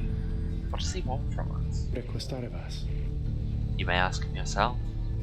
He awaits us somewhere in Wakingwood, due west. A labyrinth of a forest on the western half of Black Basin. Few know their way around in it. The path to the sacred Mount Elodial lies far beyond these suffocating woods. Perventaro. How do we find him? Inveremas. He shall find us. It seems you are soon to finally meet Sandalwood. At dawn, you shall have to cross a single narrow path leading west, where he supposedly awaits. But first, we've got some talking to do. And Panther's brought moonshine, kept close at hand, on the off chance of a good occasion, or a very bad one. You approach Panther, who's kept herself since she joined your small band. You sense she's unaware of you as she preens her flight feathers, but then she speaks up before you can do the same. Come to check up on me, reader darling? In those first moments when we met, that vote of confidence in me which you relayed to that nice Hedwig boy, I'm grateful you were willing to see past these wings. One of your kind's ancient enemies just happens to insert yourself in your group, and you just go with it. However, I assure you that my motives here are plain. You'll see. My business with my blood sister Tamatha and nothing more. You briefly met, I think. She's quite a catch. That's a little quibble between us. Well, it's a long story all in all. One that's frankly no one's business but hers and mine. Surely we'll run into her again. Maybe not soon, but in time. And we have the rest of our long lives to wait. Anyway, happy to aid you in your quest, until such time, especially to the extent it aids me in mine. A simple exchange. Mote vrenitasta. Till then, stay vigilant, darling. You needn't concern yourself with making small talk with someone like me. And besides, we hearts have a saying, liars are bound. She swoops away before you can respond. Hey Sandra, I can sense you out there somewhere. What is it that you want? Ah, we still can't chat. Boo.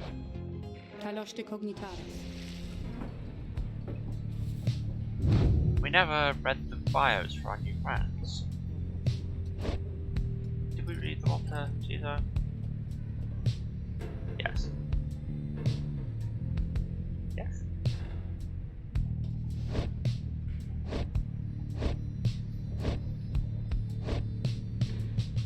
Yeah, we did.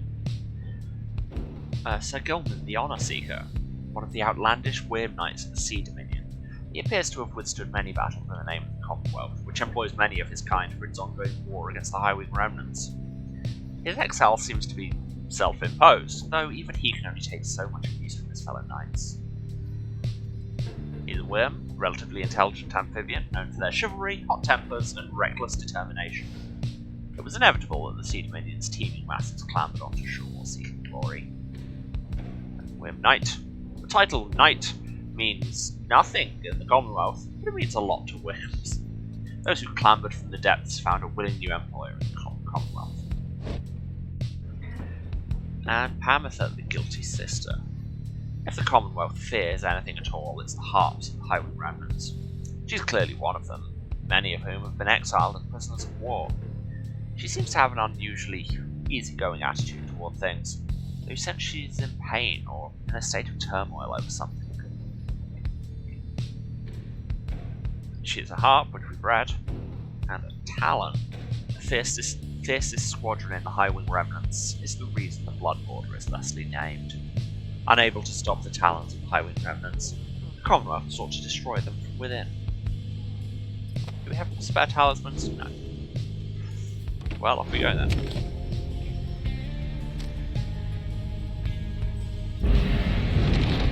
Let us continue. Across the Sulphur Main, a precarious path leading toward the woods. The low mental cautions that the one path down the cliffs is rather treacherous.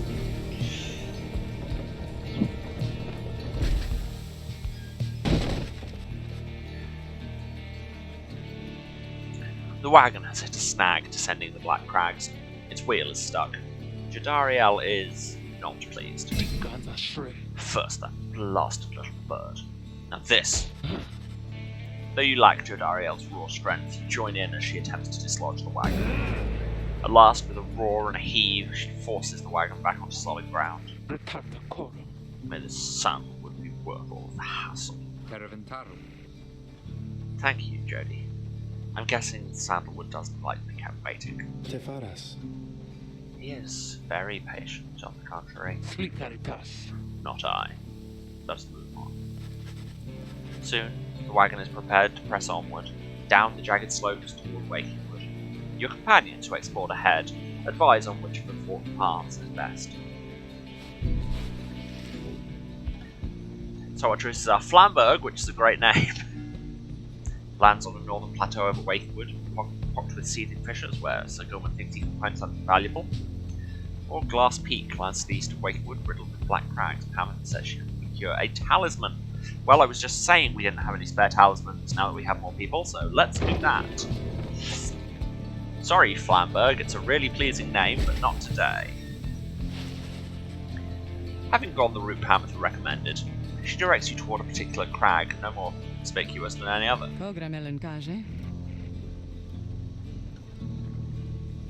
Yeah, Flamberg, not Flamberge.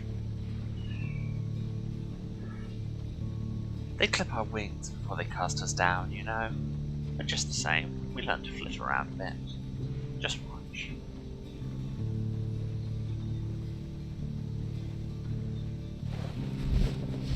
Hamatha swoops up to a nearby peak and disappears behind it. She does not keep you waiting long and returns bearing an item of some sort.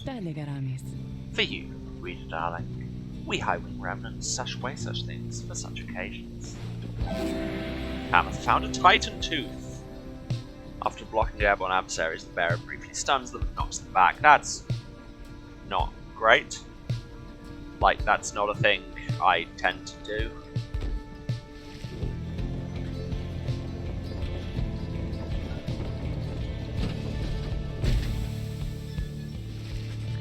Having passed beyond the Black Crags, your wagon arrives at the edge of Wakingwood. It's here that Sandalwood is to be expecting you. However, most puzzling. He ought to have met us here. Vistalium. You said he'd find us himself. Thou. Aye. He was to find us at the edge of these woods. Like, if you've told him where to meet you, that's not him finding you. That's just that's just meeting. That's just having an appointment. Temavrare. Are we supposed to keep waiting for him? Strale taligna. You would desire for the stars to be your guide as always. The rites beckon and the rites take precedence above all else. Surely he should find us yet. Cogere tamtas. Then let's keep moving.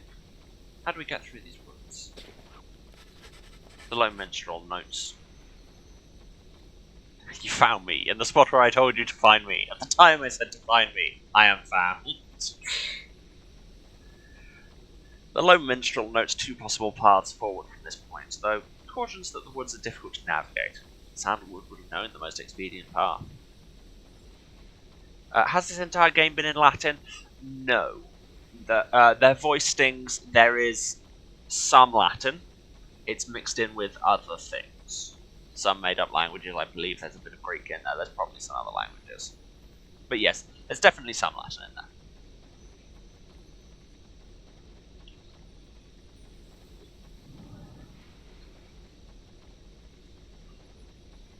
Although, how much of that is because it's difficult for English-speaking people to create a conlang that doesn't just sound like it's pulling from Latin, because everything does.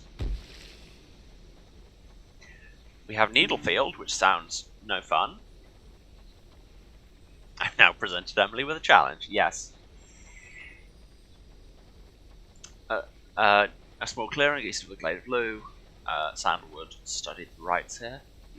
Or Greymore contains the grandest trees in all of Wakingwood. Sandalwood once resided here. Well, I mean, if there are cool trees, and he used to live there, and the other place is called Needlefield, I'm going to Greymore, thank you.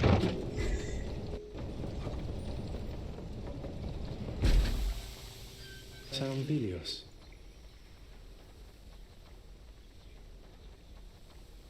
Sandalwood has led a long life, compared with any of you, at least. In the latest years of his exile, he became rather reclusive for a variety of reasons he should no doubt explain. He found some solace here, in these woods, though I fear I cannot locate his residence without him. Unfortunately, you find no trace of Sandalwood, and without him there to guide you, you remain quite lost. The woods seem to have encroached. There's no path forward, while neither of the paths leading backward appear to match the route you took to this point. Welp. Burnt Grove, Ashen Grounds amid Wakingwood with Ray's drawn to, or the Under Thicket, the southern pass, and Teaser wants to go there. Well, I trust Ray's weird intuitions. Letting the scribes guide us and all that.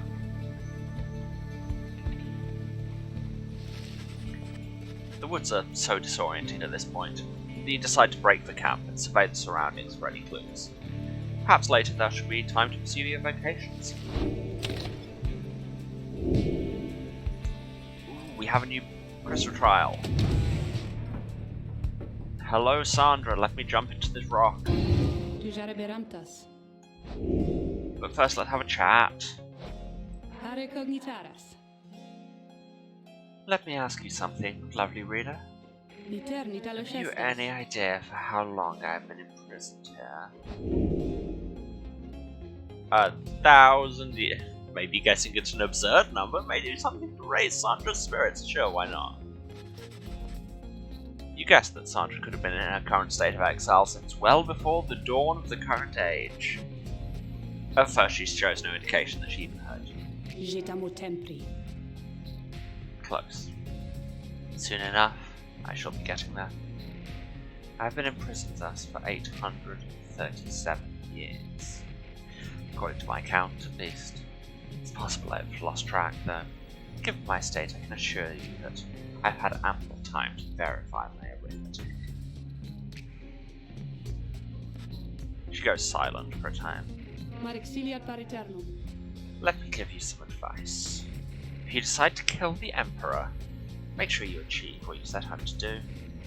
I expected my own death, regardless of the outcome of my task. I was not expecting this. Certainly not to be telling you about it 837 years later. Or however long it had been. Naliscrita domnia. Although, enough of that for now. Let's get back to business. To defeat the Huns! See, I like how it updates people's tooltips to him or their backstory, so she's an apparition from the age of Emperor Solian Mur, who pursued him in his exile. Talo pregum taris.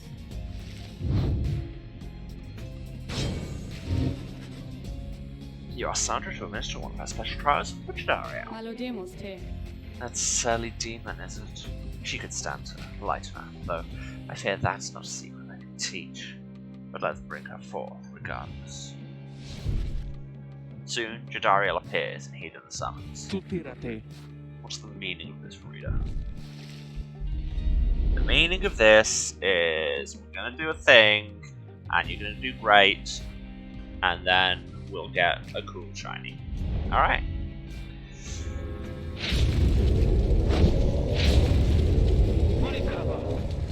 What's the meaning of this? Reader, where are the others? The apparition Sandra appears and loosens her mask. Cruciptas nare. Welcome to my humble home, demon. You are good at taking orders, and state your purpose quickly, Wraith. Zaracuntina rictus.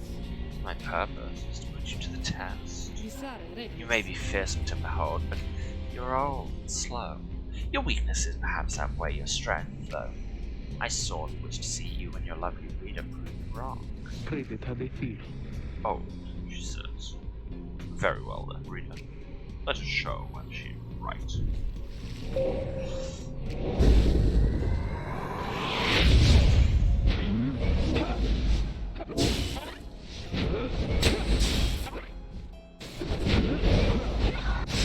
Ah, timing. It's going so well.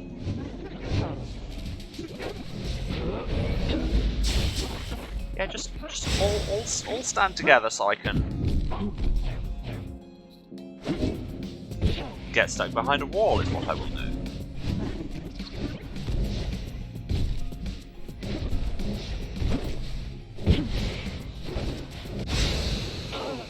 Thought I was going to be able to pull that. Probably actually should have thrown it. Oh well.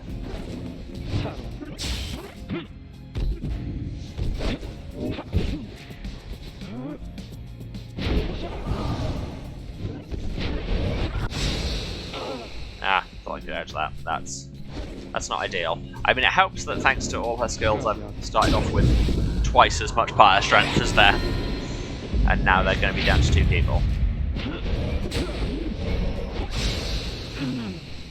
Didn't dodge that for entirely good reasons, which will be explained in my next paper.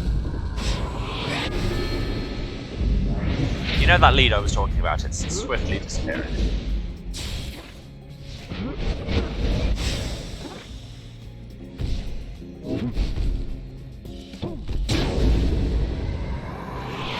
And she does hit for 30 every time.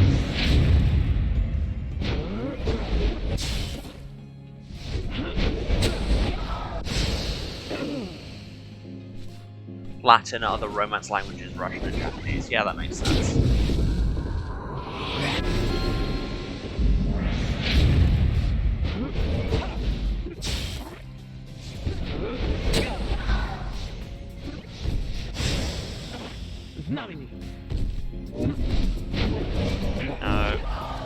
Ha ha ha ha, you missed. One more.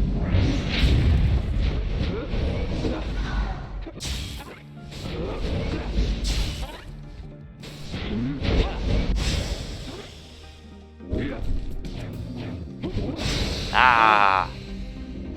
Almost had that. Turns out the trick is just to shoot them with one. Who knew?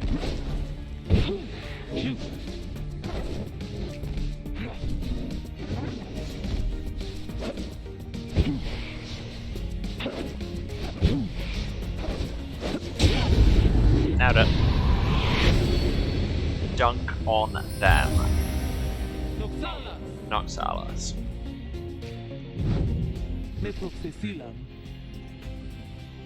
Are you satisfied now, Wraith? I am never satisfied, Demon. However, your performance was sufficient. You passed my test. Thus, congratulations are in order to you and to your lovely reader. Now, farewell.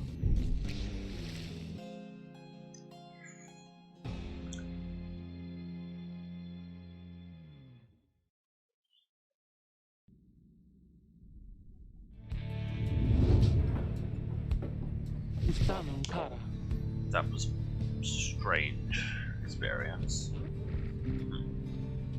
What do you have there, reader? You received Soliam's horn. Today Ariel casts her aura farther and faster than usual. Just doubling down on the aforementioned shoot everybody in the face strategy. Sandra's second blade managed to graze her target's face, twisted as it was. Sorrow, not with rage. So yeah, basically, here, have this horn I cut off the Emperor 800 years ago. No big. So you can have that. You can have the Titan's Tooth, because, I mean, you picked it up. And Gilman, you can have the Ashen Coal, because everyone loves you.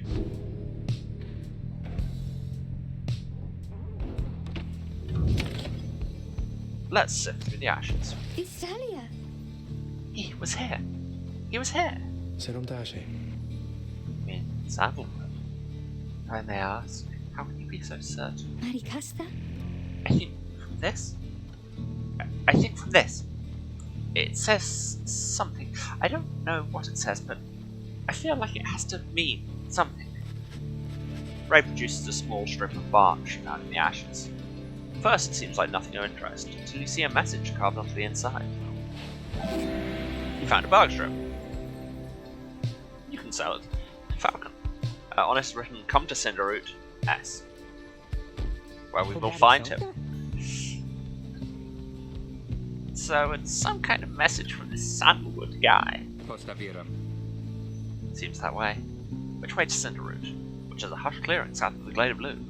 Grounds well travelled by saps knowledgeable in rights. It is due west.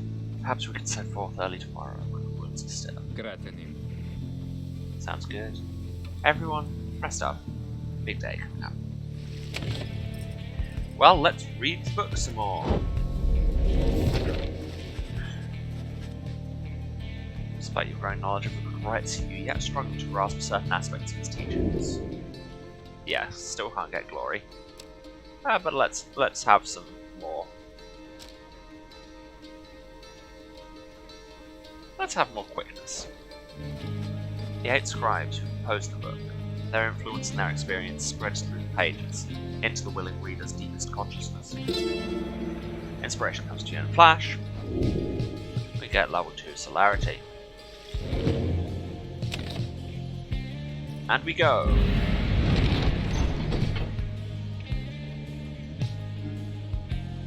You have reason to suspect the informant Sandalwood may have come through here. Yeah, because he literally left a message saying, "Come here," and you're like, just getting a vibe. Maybe he might have been there. It's like, come on, guys.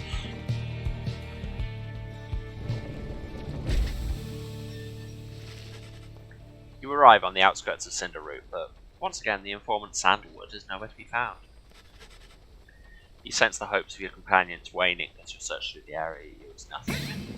Then something startles the little teaser. Jesus seems to be crying out in surprise. He's spotted something, or someone.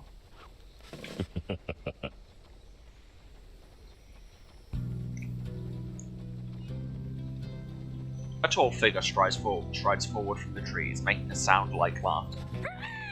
The imp charges toward him, and leaps right into the figure's arms. They embrace. Hail, Tivo, but you look famished. Here. The tall sap produces something that the imp swallows immediately and with great pleasure. Saps are tree-like creatures, known for their ingenuity, cleverness, and ambition. Having allied with them, the Commonwealth achieved in decades what it could not achieve in centuries. The lone minstrel nods his head in affirmation. Everyone, I wish to introduce you to my client, Volfred Sandalwood. It's been too long, Volfred, sir. Too long indeed, Tarek. I trust your new companions bring some colour to your days? Simbaratas. They do, sir. I think that you shall find them worthy of the Nightwings. The sap looks upon the lot of you. You cannot sense his thoughts. We shall see. Then he turns to you. You must be the reader. I'm certain that we all appreciate your efforts here, my kin. Though we shall manage on our own from here on out. You're welcome to continue on with us, of course, though you are free to go. I trust you've been adequately compensated for your time. Thanks as well for looking after my things. Can you consider what to say to all this?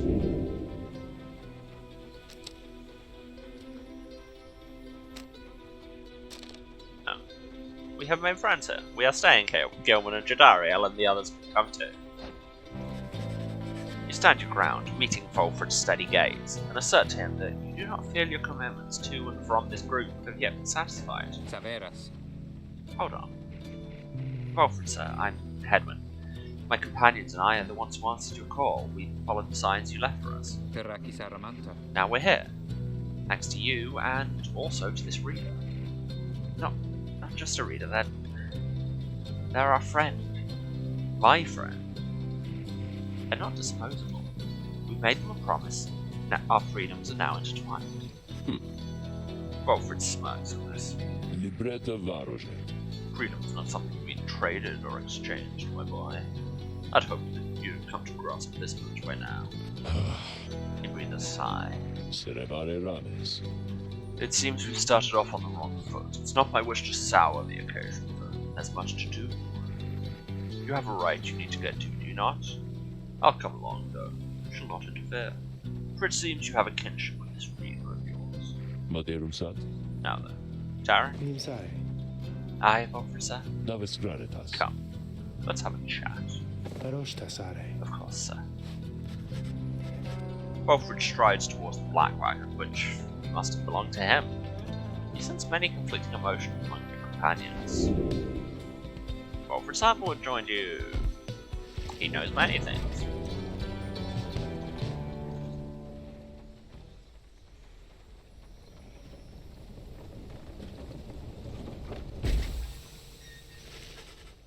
Your wagon cuts through a clearing to arrive at the glade of Lou, where the stars directed you.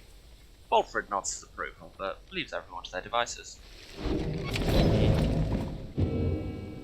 And our devices will immediately include going to talk to Rob.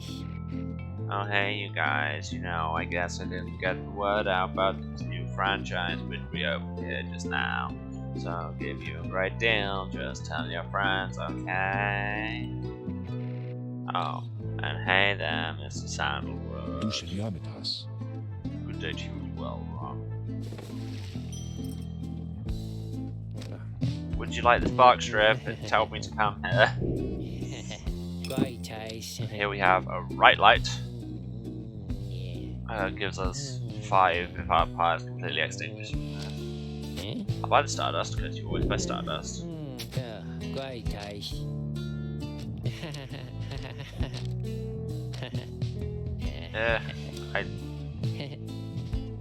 Whatever, there's not that much else that's good. Who wants this?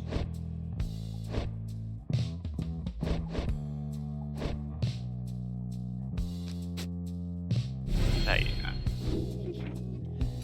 But as you tell a vendor, now we'll See you guys again sometime soon, maybe, okay? Because I gotta say, you're my favorite customers I had all week.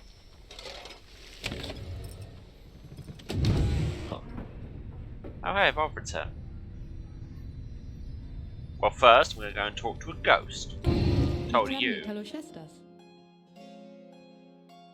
Just imagining the recording for Falcon Ron. Yeah, absolutely.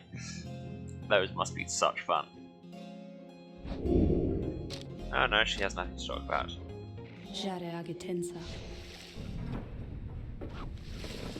As you approach Volfred Sandalwood, you feel very much aware that you reside within his black wagon, rather than he in yours. He studies you in silence for a long time.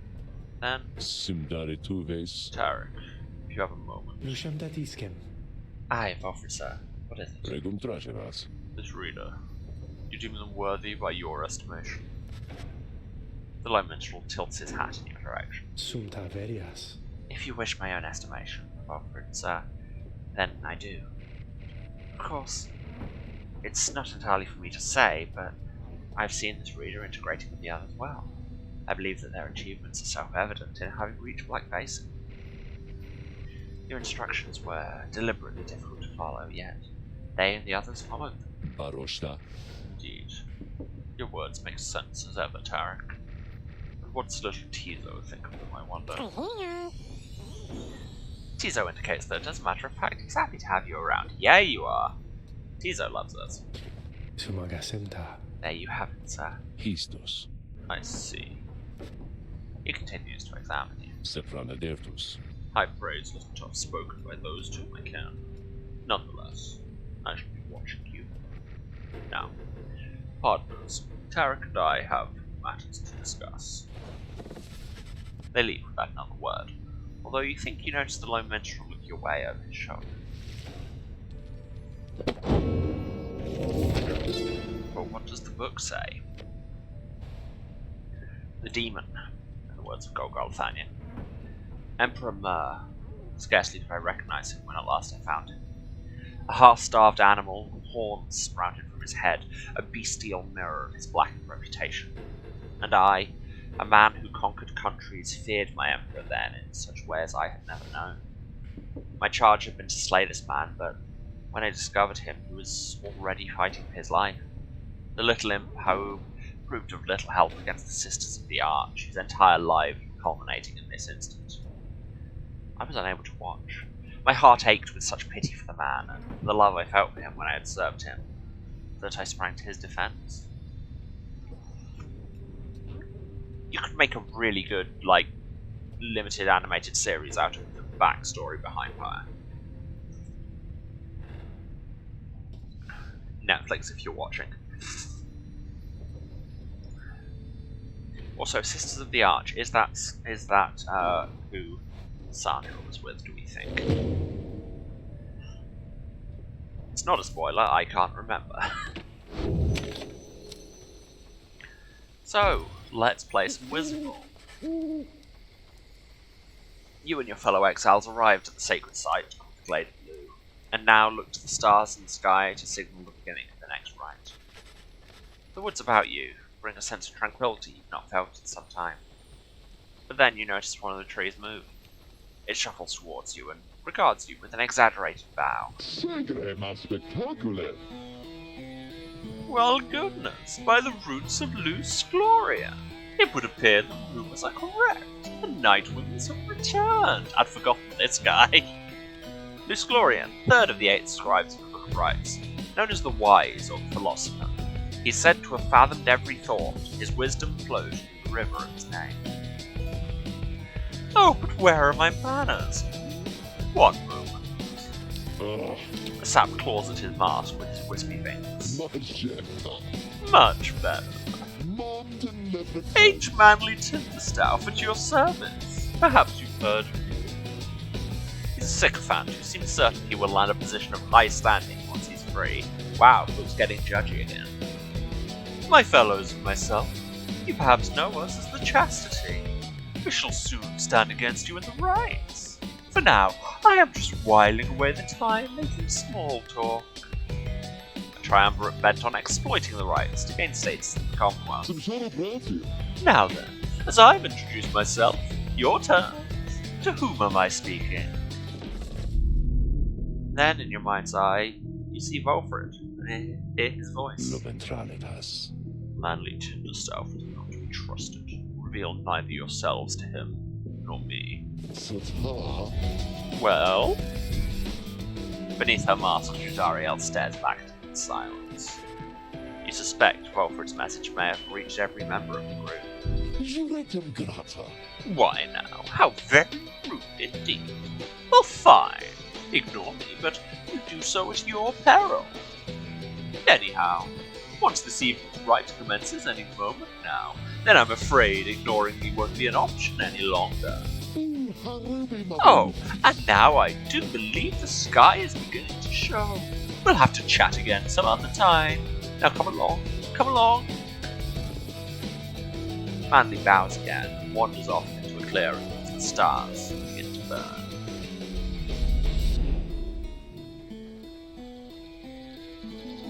Yes, his music is a lot of fun. Who am I kidding? All the music in this is good, but yes, the chassis theme is very good.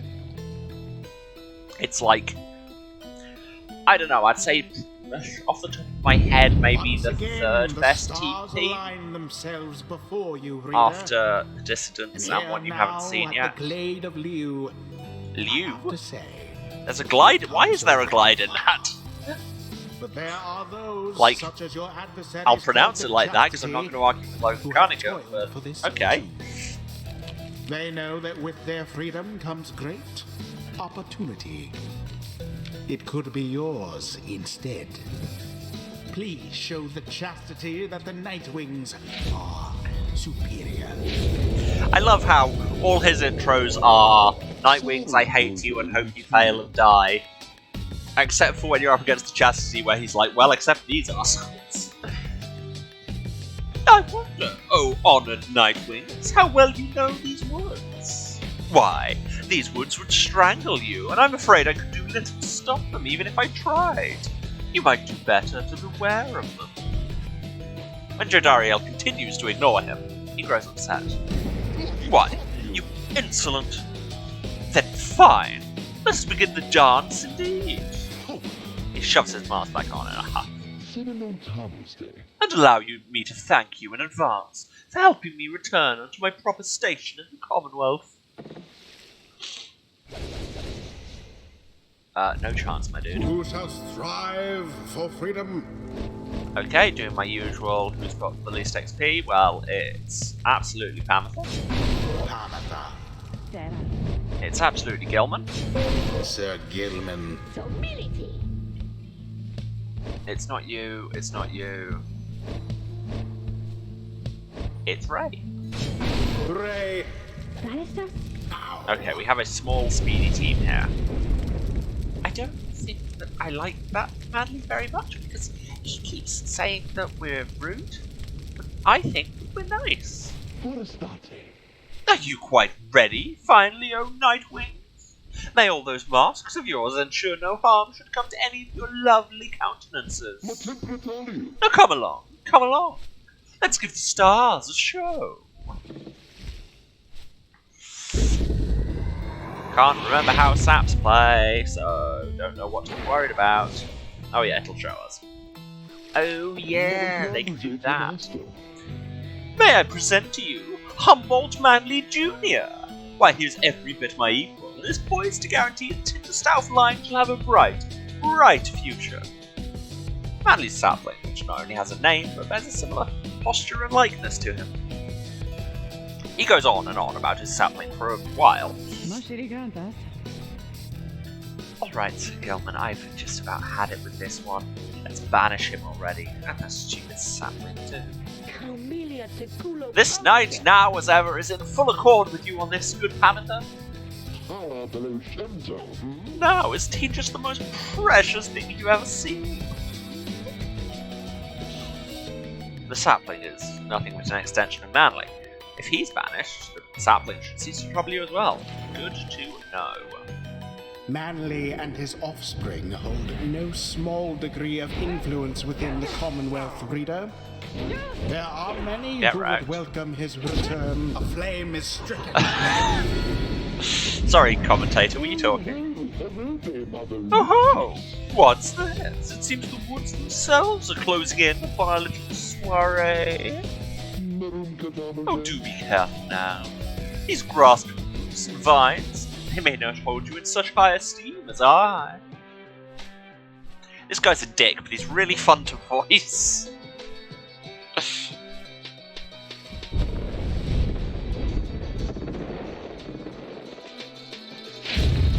Your adversary Manly is comfortable in this suffocating glade.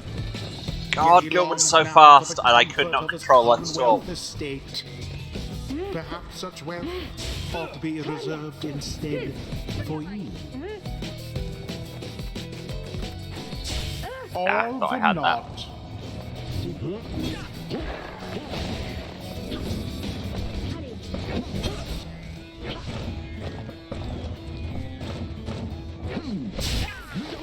That was stupid. And I'm not sure I deserved that, but I'll take it. Boo. Boo, boo, boo, boo, boo.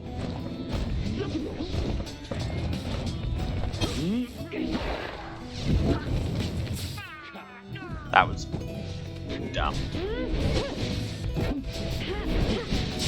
Somebody get the orb. Somebody catch a goddamn orb. Ah, thought I had it there. Did have it there. You have it! Okay, that one's on me. I have slightly hamstrung myself by bringing such an incredibly squishy team. Banished all of them. Glory to the scribes. Oh dear, the woods are closing in, uncomfortably close at that. Whatever shall we do? Perhaps if you just stand aside a while, we could put an end to this that much sooner. Oh no, if only I could fly. Oh, I can't fly over that. Well, that told me, I guess. Remember everything Sure, that you hold just dear. stand there and mount no defense. Say, have any of you noticed how it's feeling rather crowded out here? Almost as if the Hundred Minds himself resents being here. Yes, I rather think that's it. So, cease with all your scurrying about with that damned orb, and let me handle this.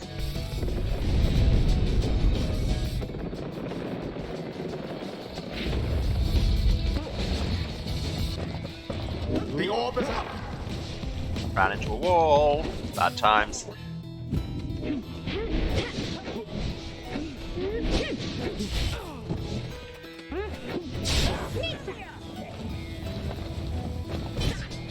So I had him there. One Did have it there. triumvirate stands unopposed. Whoop, whoop, whoop, whoop, whoop. Brilliantly done. Why, thank you. Thought so. Alright, you Nightwings. I've had enough to hear with you. Or perhaps I simply had enough to hear with all these encroaching plants, these miserable things. Wasn't this your plan? Either way, I don't appreciate how you're ignoring me. No, what you've done there is you added more plants. More plants. Your Jumped. Okay, well that's on me. That was a jump, not a dash, because I forgot how this controller works. oh, so close. This is not a fault with the Steam controller. This is a fault of me being an idiot.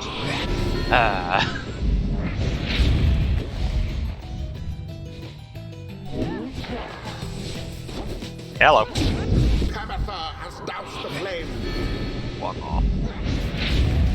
Once more like that, and we are finished here.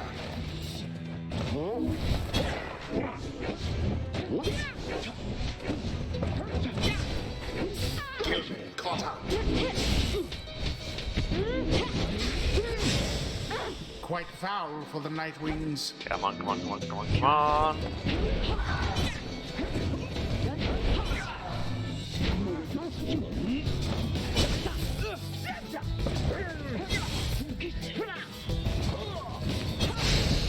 How very sad for the chastity. God, Gilman is so powerful once you get used to doing Fine, the yes, sprint the slash Nightwings combo. did prevail. Their Knocks Alice. adversaries proved no match for them.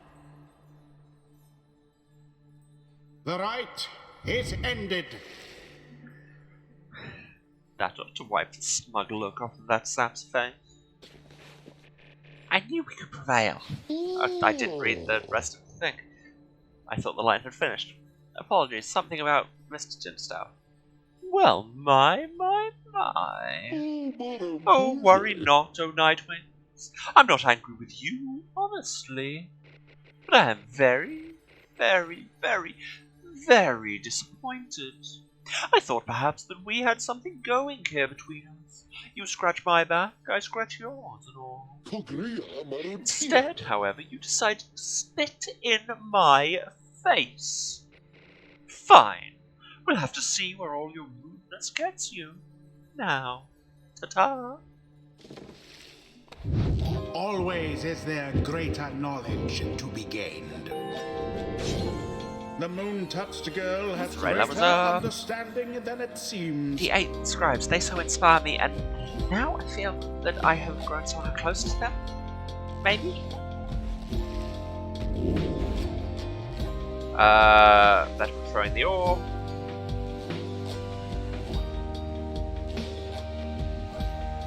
The moderates in these are not great.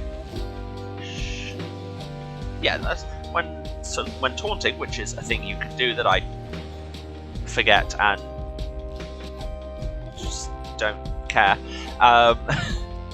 It automatically, if the orb's free, leaps her towards it, which, sure, if I remember that exists, I'll use it. But I won't remember it exists, and I won't use it. For honor, this Gilman may yet Huzzah! learn Great something. wisdom clouds over this knight's entire consciousness. Clouds, maybe not the word you wanted there. So we have Depths of the Sea Sojourner, his carefree and unpredictable nature, or tactics of the Underking, maneuvers inspired by traditional undersea warfare.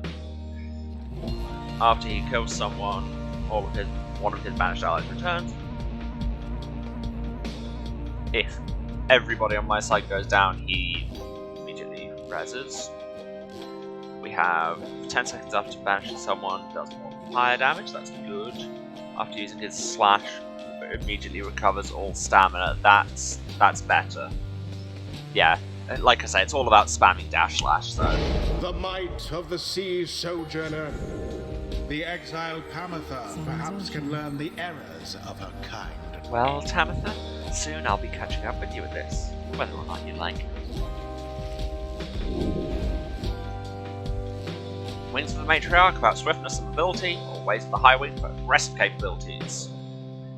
Faster after banishing, faster while flying, straight up +8 quickness, that's a lot, or straight up +4 quickness, presence, and hope.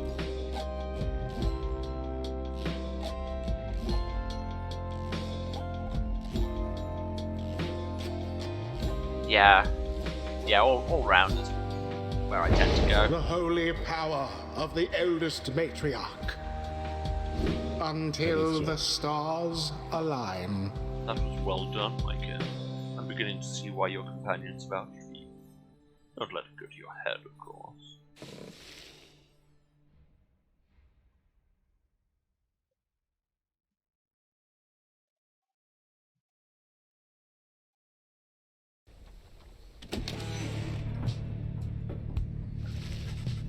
After thwarting the chastity with great prowess he ever did, you return to your wagon to consider your next move. An adequate performance back there. Chi fatta? Adequate? Yes. Adequate for the next part of our plan. Go. Have your reader there consult the stars. See where they take you next. I'll give you a hint. It's further north. It's going to be higher. Did this knight hear you say higher? Teremanem ravis. And it's going to be cold. Vesaro. We'll see. Come on, my friend, let's have a look outside. Indere Tamtas. That plan Volfred mentioned, I just want you to know, I don't know what he means. We're here because we're going to be free again. We won't be living our days as exiles.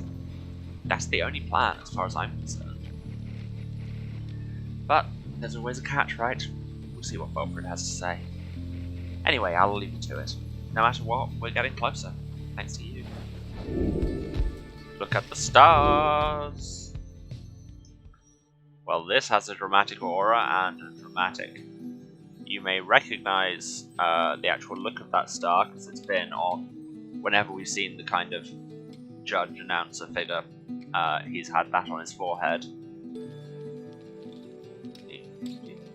Soliam, name of the Emperor, the Golden Star, shines bright over the highest mountain in all the downside.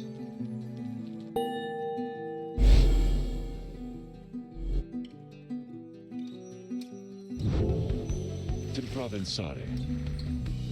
So, now you see it for yourself. You summoned to the north, where looms Mount Elodiel, and at the very top, the Fall of Soliam. Mount Elodiel, the sacred mountain on whose summit the rites were first conceived. Whether its summit is the downside's closest point to the Commonwealth, or the farthest, none can say. At the Fall of Soliam, the temple at the highest point of the downside exists to honour the 8 scribes. You confirm the stars indicated this exactly. Ne somta bere. Volfred, sir, how did you know?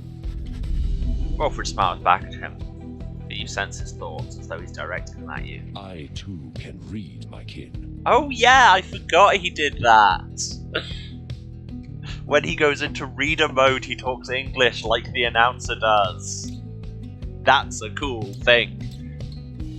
I appreciate little metatextual format shifts with meaning. It's a little pet favourite thing of mine.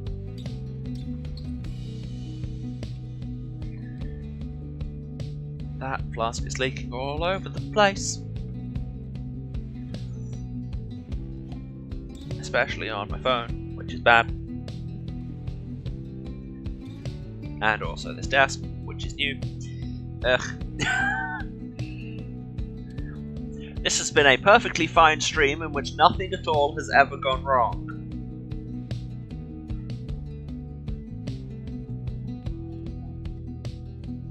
Sure as Naboo voice, I've never had a technical problem in this entire stream. Forbidden though the words may be. He turns back to Headman. Grande libro d'artes. Your reader's skills, while rare, are not unique. But as I said, I'll let them do the job. I see that you have something special going here, which benefits the plan. Oprare. What plan? I thought this was about our freedom. Fare toros. Oh, fear not, my boy. It is, indeed. Plenty of time to tell you all about it on the way. For now, however, you look like you can use some rest. And for that matter, so can I. If you'll excuse me. You sense your companions are exhausted from their recent travels. Given the road ahead, you agree it would be best to take the night to recover as much as possible. Okay, there's not a lot I can do in the meantime. Does Sandra have anything to talk about? No. Tempra agitensa. But she's starting to look forward to our visits, so that's nice. At dawn, Volfred is already up. He reveals to you a pathway through the woods into the cold lands to the north, beyond which lies your next destination. To the Squarian shore. Where's my cursor? There.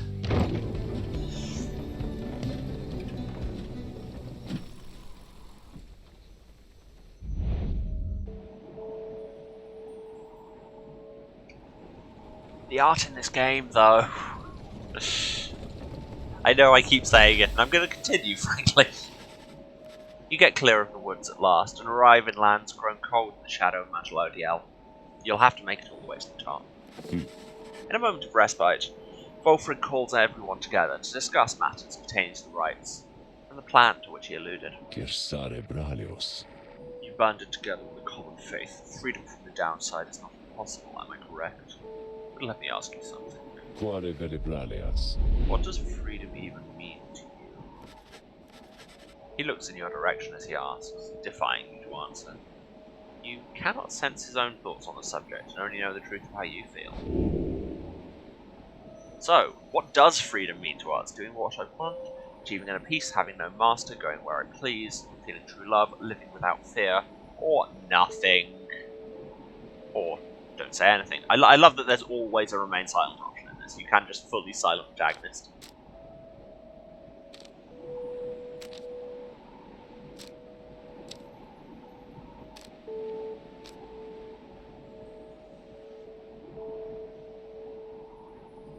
I mean, ultimately, I would say living without fear. Don't know if that's just a personal thing, but that seems to kind of presuppose all the other ones.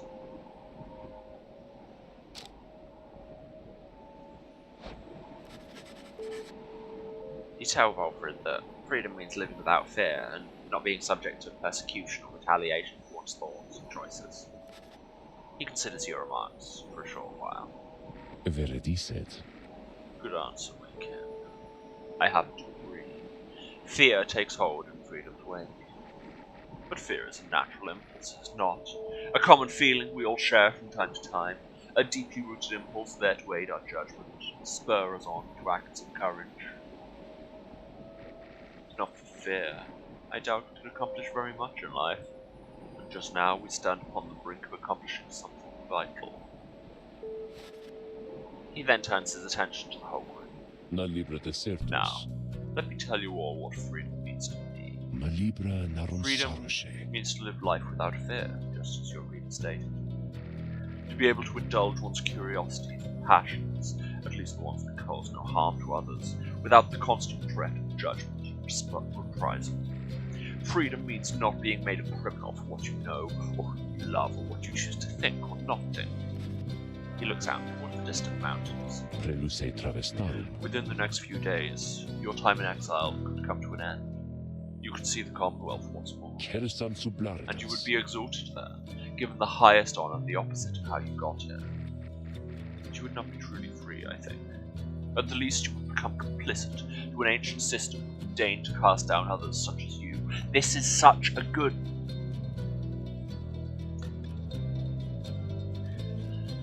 This is the bit where I stop and talk about politics for a while, and the thematic implications.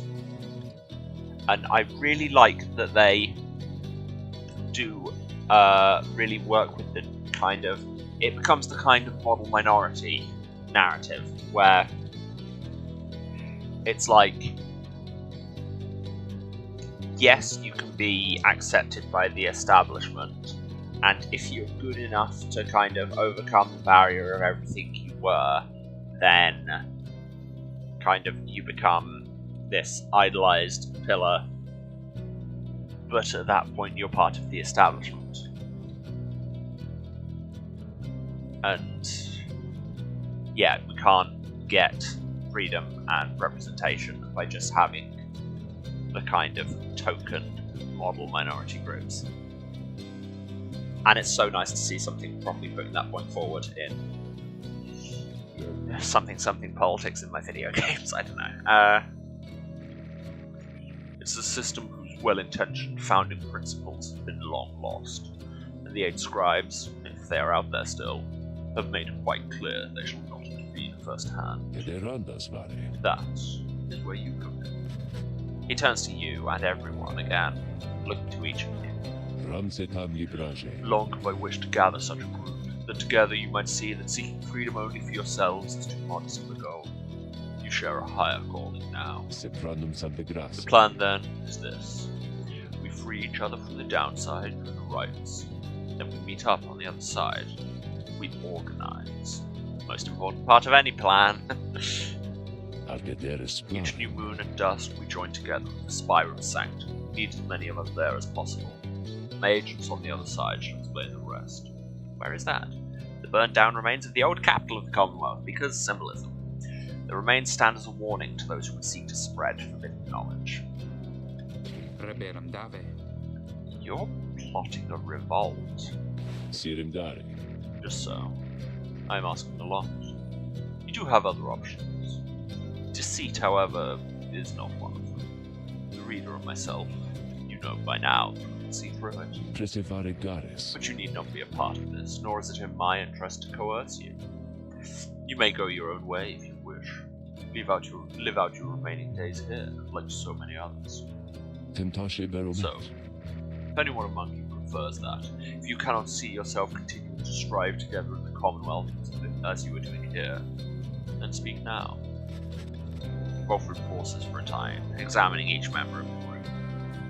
No one stares. Irredet.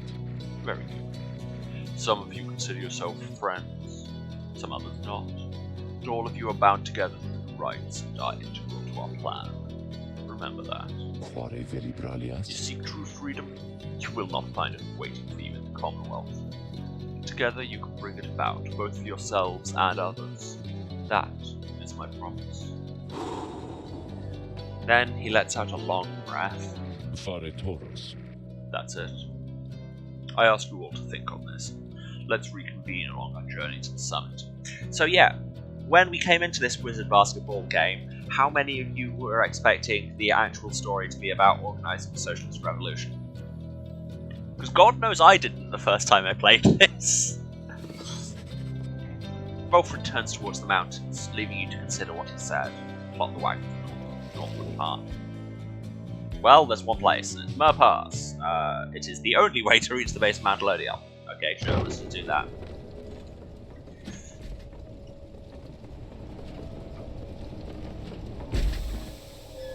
Pensarus de menturis. But beyond lies Mount Lodiel. I suggest we make camp here at the base of the mountain. We shall need our spirits and our strength to make the ascent. Beyond Crystal Seek, hooray! And there's somebody to talk to. It's Wilfred. It's of course Wilfred. He has many things to talk about. Urumca datamarias. There you are, my kin. There was something which I wanted to discuss with you in private. Wilfred stares at you rather intently, as if reaching out to you. And then, Chemtage amitas. no, this isn't voiced in English. Why not? You do know what it means to be a reader. Those such as we are not limited to reading pages from a book. Yep, like I've been pointing out. Though your ability in this I sense is nascent still. Mere flashes, uncontrolled. I see as well now that they haven't told you yet. Your friends. That explains a lot. They haven't told you readers such as you cannot go free. Bum bum bum. I had wondered why you would insist on pressing on this group in light of this. The answer then was plain. You simply did not know or fully realize.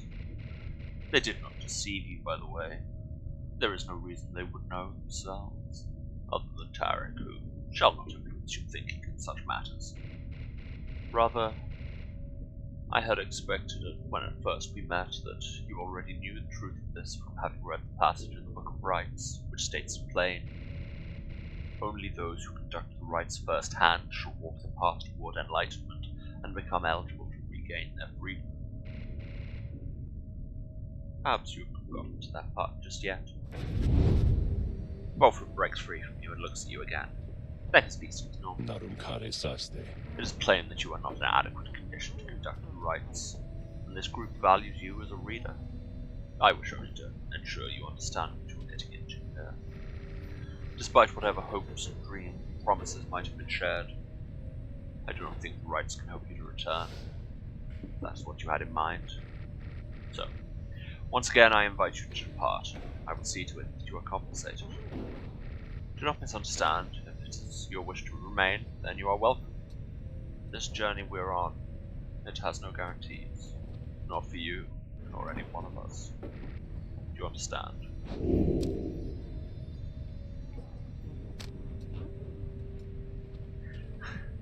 So we have You understand, there's more at stake than us, and perhaps there's a way. You don't care. You've learned in life to keep your expectations low and tempered.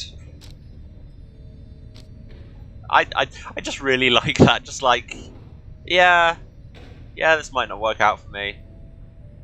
I'm used to it. Wow, my mic audio is way in the red there. Has it been, like, super loud? Apologies if so. The warnings of little consequence to you. You've always known those keen to warn against one course of action or another. None of it swayed you, and as ever, you shall forge your path. Irritate. Very well. A lack of concern is fine with me, although I do not share your outlook. As long as yours is not a lack of understanding. Know that we have much at stake here in this anyway. Audio's been fine, Phil. Much more than just a shot of going back to that Commonwealth that cast us down here to begin with. It sounds like you intend to stick around. Then we'll have lots more time to chat as we ascend the Sacred Mountain in the coming days. Until then, he strides out of the wagon then, leaving your thoughts. Let's go to the crystal. Let's talk Sandra. How very kind of you to visit me again like this, oh lovely reader. For I was just standing about in the blackness of this void, thinking it would be most pleasant if something were to happen for a change. There was a long period of time that this incarceration of mine failed utterly to do anything but bring me peace of mind. Not much of a punishment. I invite you to imagine an upbringing like the Sisters of the Arch. There you go. Thought so. Living on the outskirts of civilization, your days all full of training could kill you, or just cripple you for life. An ancient band of killers trained almost from birth to carry out their mission without fail. All the Sisters needed was a name, and some 500 soul up front. How do you suppose I lost my sight? Through a glorious battle with the scribes, or in a careless sparring session with my master? But I've not forgotten enough just yet. In any case, at first I welcomed the prospect of not having to struggle every moment to survive. But in less than 2 centuries, why, I started to grow terribly bored. It did not help at all that the Nightwings of the early days were as stodgy as what you can imagine, obsessed with obeying the book as strictly as they could. Some of them started to remind me of myself, I think, when I was young. Such idiots, the lot of them. Oh hey, the snow's back. Well, let's equalize my lighting again. Why is it snowing? What is the world?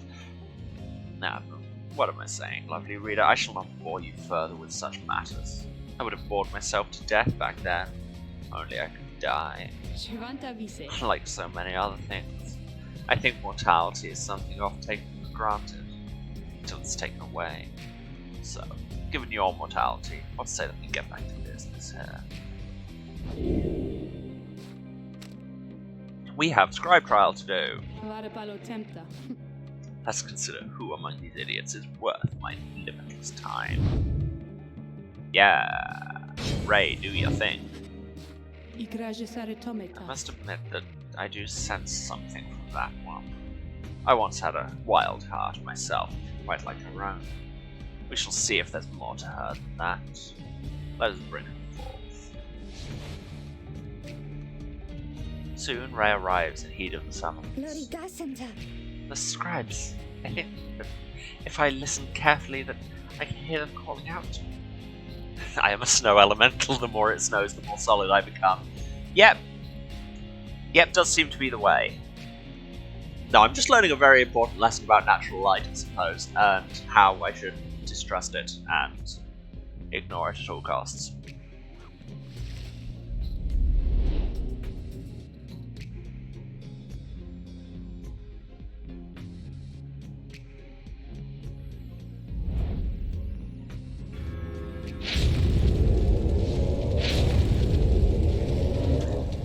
The apparition of Sandra appears and unfastens her mask. Listen well, girl. The place where you reside at present has but a single rule, which is you answer to me here. Wow. Okay. I will. Silenzio me pranzi. Such naive enthusiasm. Now, be silent. It is plain to me that you have much to learn as yet about the rites, but you have learned something, and I would see you prove it. Without the benefit of anyone, save for your reader. Okay. Are you out there to help me with this, reader? Yeah, of course I am. Playing some imps. Ha! Remembered that ability. What? I thought I had the orb. Cool. Clearly wasn't paying attention. That was stupid.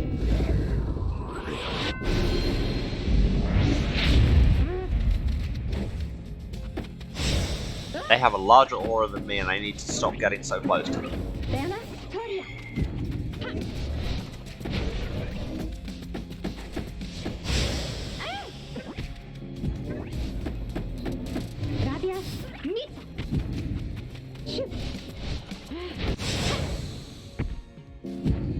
Yes, that was the thing I need to stop doing.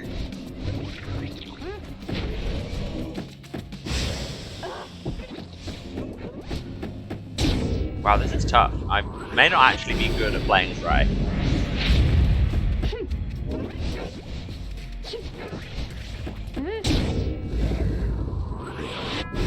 That was stupid.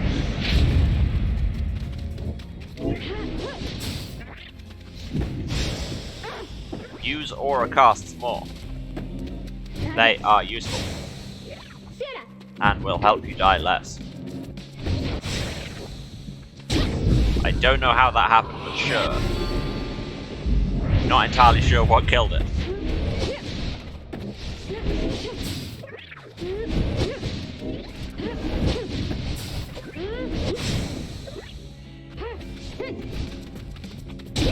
Like I say, use aura casts more.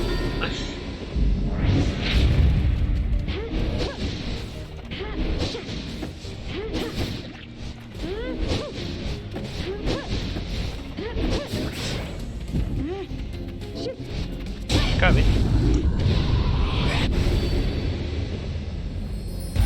Okay, yeah, I think it's made its point about using aura. Okay, how did I do? How did I do? I must admit that you did better than I had expected, girl. You've passed this trial of yours. Some congratulations are in order to you, and also to your lovely reader. Now, farewell.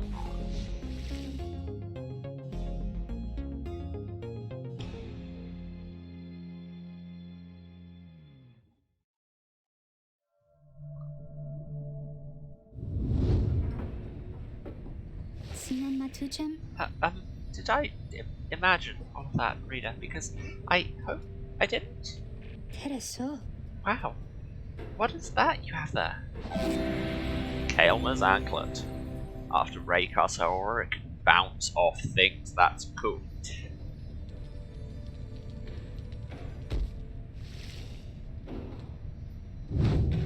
Take that immediately, right? And Pam's can have that. Cool. Discuss the plan. Earlier, Volfred called for a group meeting, presumably to reveal his plan in more detail. Instead, he reveals some bad news.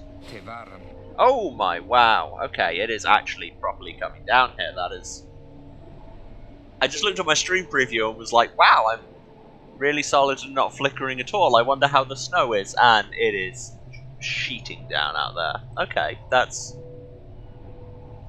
April, everybody. Wait, what are you saying?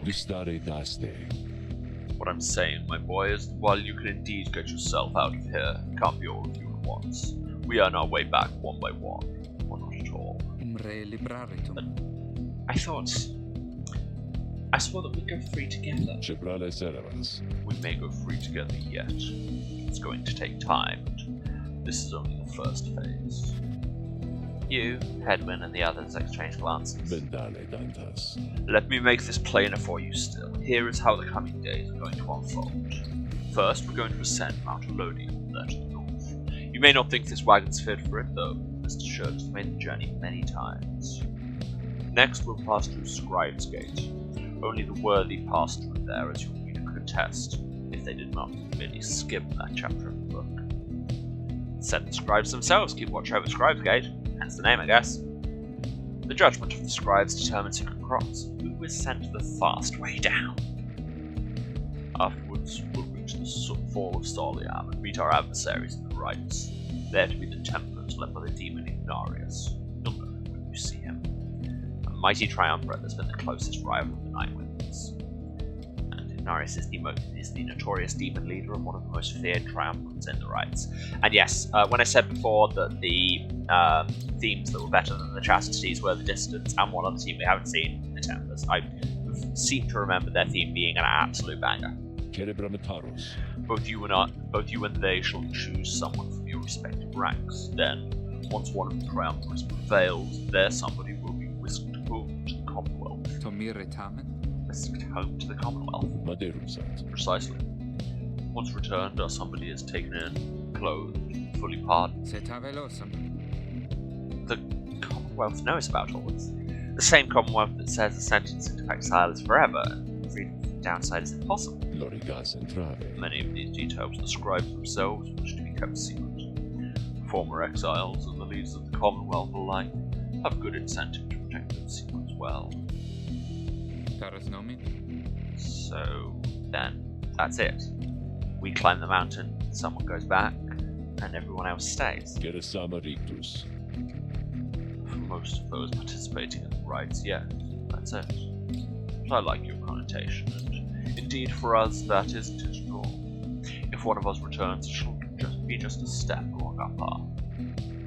However, let's let that sit for now. Gather your strength. We'll talk again on our way up. Alfred leaves the rest of you to consider what he said.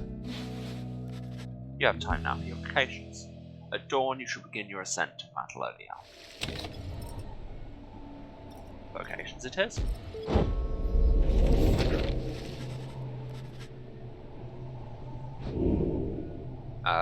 So we've maxed out quickness, let's max out presence. The texture of the pages of the book, foreign bindings. Despite the volume's age, it shows so little sign of wear. At times, the power emanating from it almost overwhelms. Inspiration, more tenacity, hurrah. Yeah, I'm running a little long, but I feel like I started late, and I'm going to continue. Time being.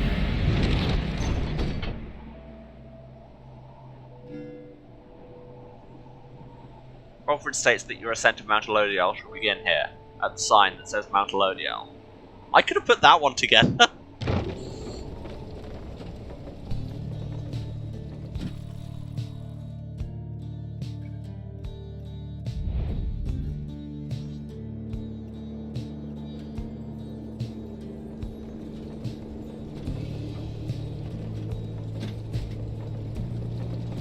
These backgrounds, these environments. Here before you lies Mount Elodium, stretching far beyond your line of sight. Somewhere upon this mountain lies the only place from which you can escape the downside. Your companions gather round again before Volfred, who stands tall as ever. Whether from the cold air or the subject now at hand, you sense tension in the air. Now then, you all have many questions, no? I've done what you're talking, so go on, ask away.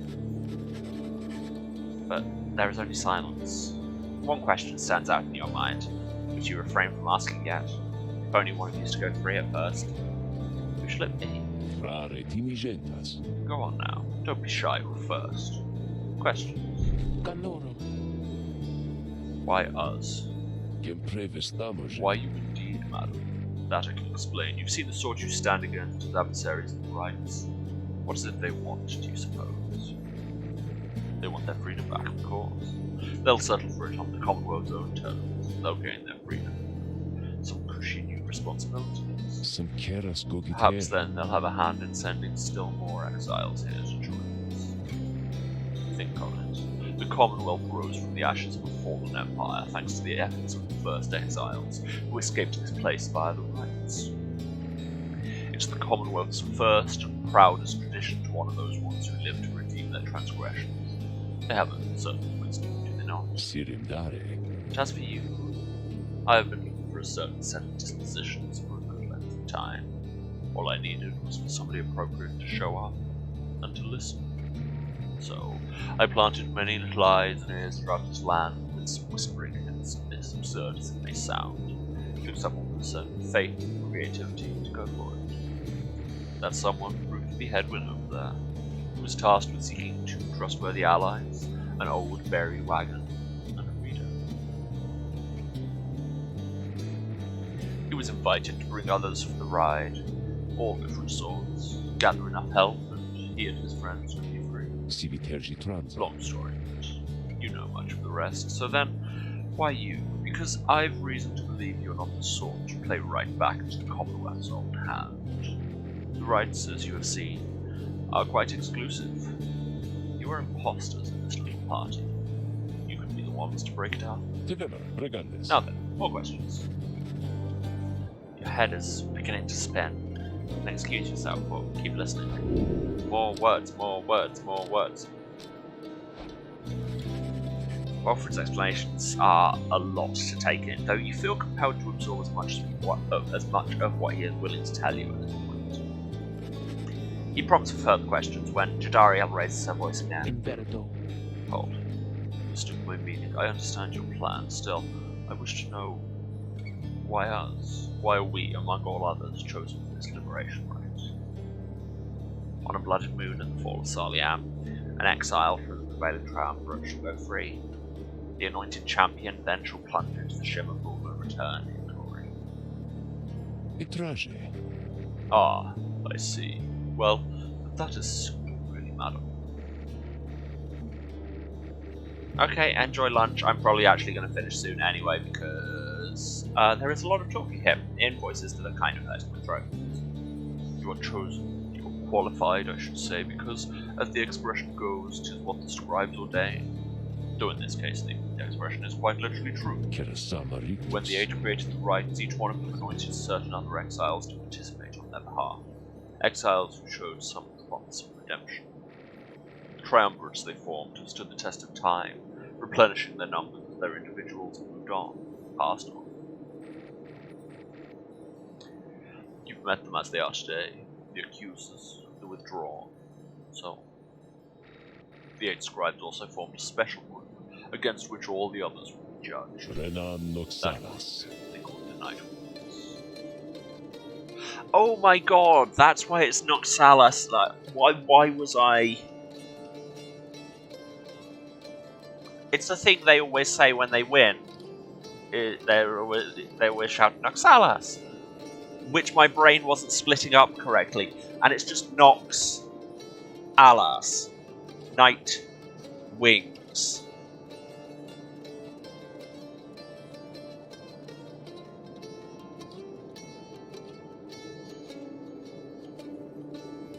This game came out like 5 years ago, and I've had it ever since then. And how did I only just notice?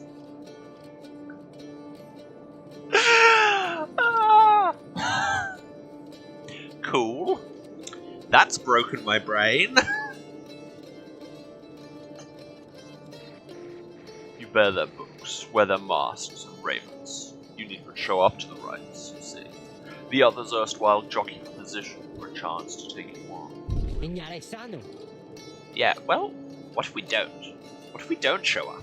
Then you would deny yourselves a chance of freedom, and deny it also to your adversary. Victory means nothing in a common right then. Participation is all that matters. Not so, madam. Only the enlightened may regain their freedom, while failure can be an excellent teacher. The scribes do favor the victor.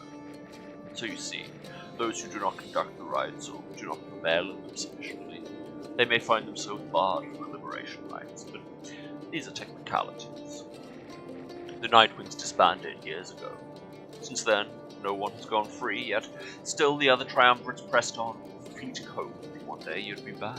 It's been a heavy price to pay in all of this. Now, if you'll excuse me, we'll talk again some other time.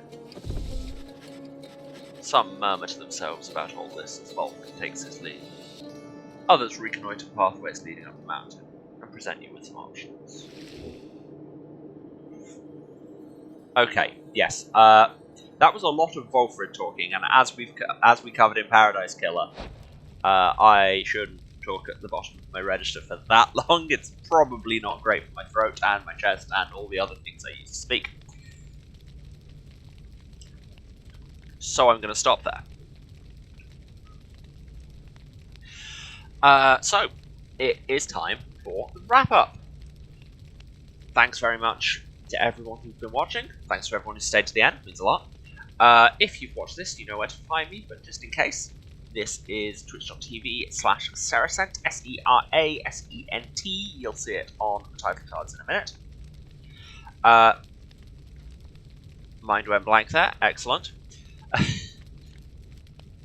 I am streaming every Tuesday, Thursday, and Saturday at 2 o'clock British Summer Time. That is 9 AM Eastern, 6 Pacific. Other time zones are available. And I'll be playing through to the end of Pyre, which has more left than you might assume. Or you might assume correctly. I don't know. You're smart people. Yes, so we'll be back on Thursday. If you've enjoyed this, you can follow me on Twitch to get notified when I'll be broadcasting again. You can also subscribe to my YouTube channel, where if you miss any of the videos, VODs will be on my Twitch for a while and then go up on my YouTube at some point. That is very much when I manage to edit them. Currently, we're still working our way through the last game. We'll get there eventually. Yes, if you've really enjoyed me talking about socialist revolutions over Wizard Basketball and giving you a running commentary on the snow, you can cheer and subscribe on Twitch, but obviously you're very much not required to. Just turn up, have good vibes, be chill, it's all good. Yes. What else? If you want keeping up to date with any updates on the stream, or other projects I might be involved in, you can find me on Twitter at Waruce, that's WARUCE. And yeah, everything about the stream will go up on there, primarily. Probably like all my other socials as well, but that's the easiest one to find me on. If you want to see me in other situations, you can tune in on Saturday nights at 6:30 PM Eastern, that is 11:30 at night British time, because who sleeps? Where I am on twitch.tv/The Bard's Playhouse, TheBardsPlayhouse, where I will be playing in a Vampire the Masquerade 5th edition Fall of London Chronicle. It's a lot of fun. I haven't killed anyone yet. There's a big yet on that. Although, I doubt my character can, because he sucks at fights. Anyway, I think that's everything. So, yeah, that actually is everything. Okay, one day I'll get this. Wow, do you have to come at me about Perry? You come on into my good Christian Twitch stream and taunt me about my other vampires murdering people. I mean, yes, they did, but a bunch. But anyway, yes, so that's all of that. And now, before I get read for filth about my character's choices in the chat anymore, I am going to sign off. I will see you all on Thursday. Love you all. Goodbye.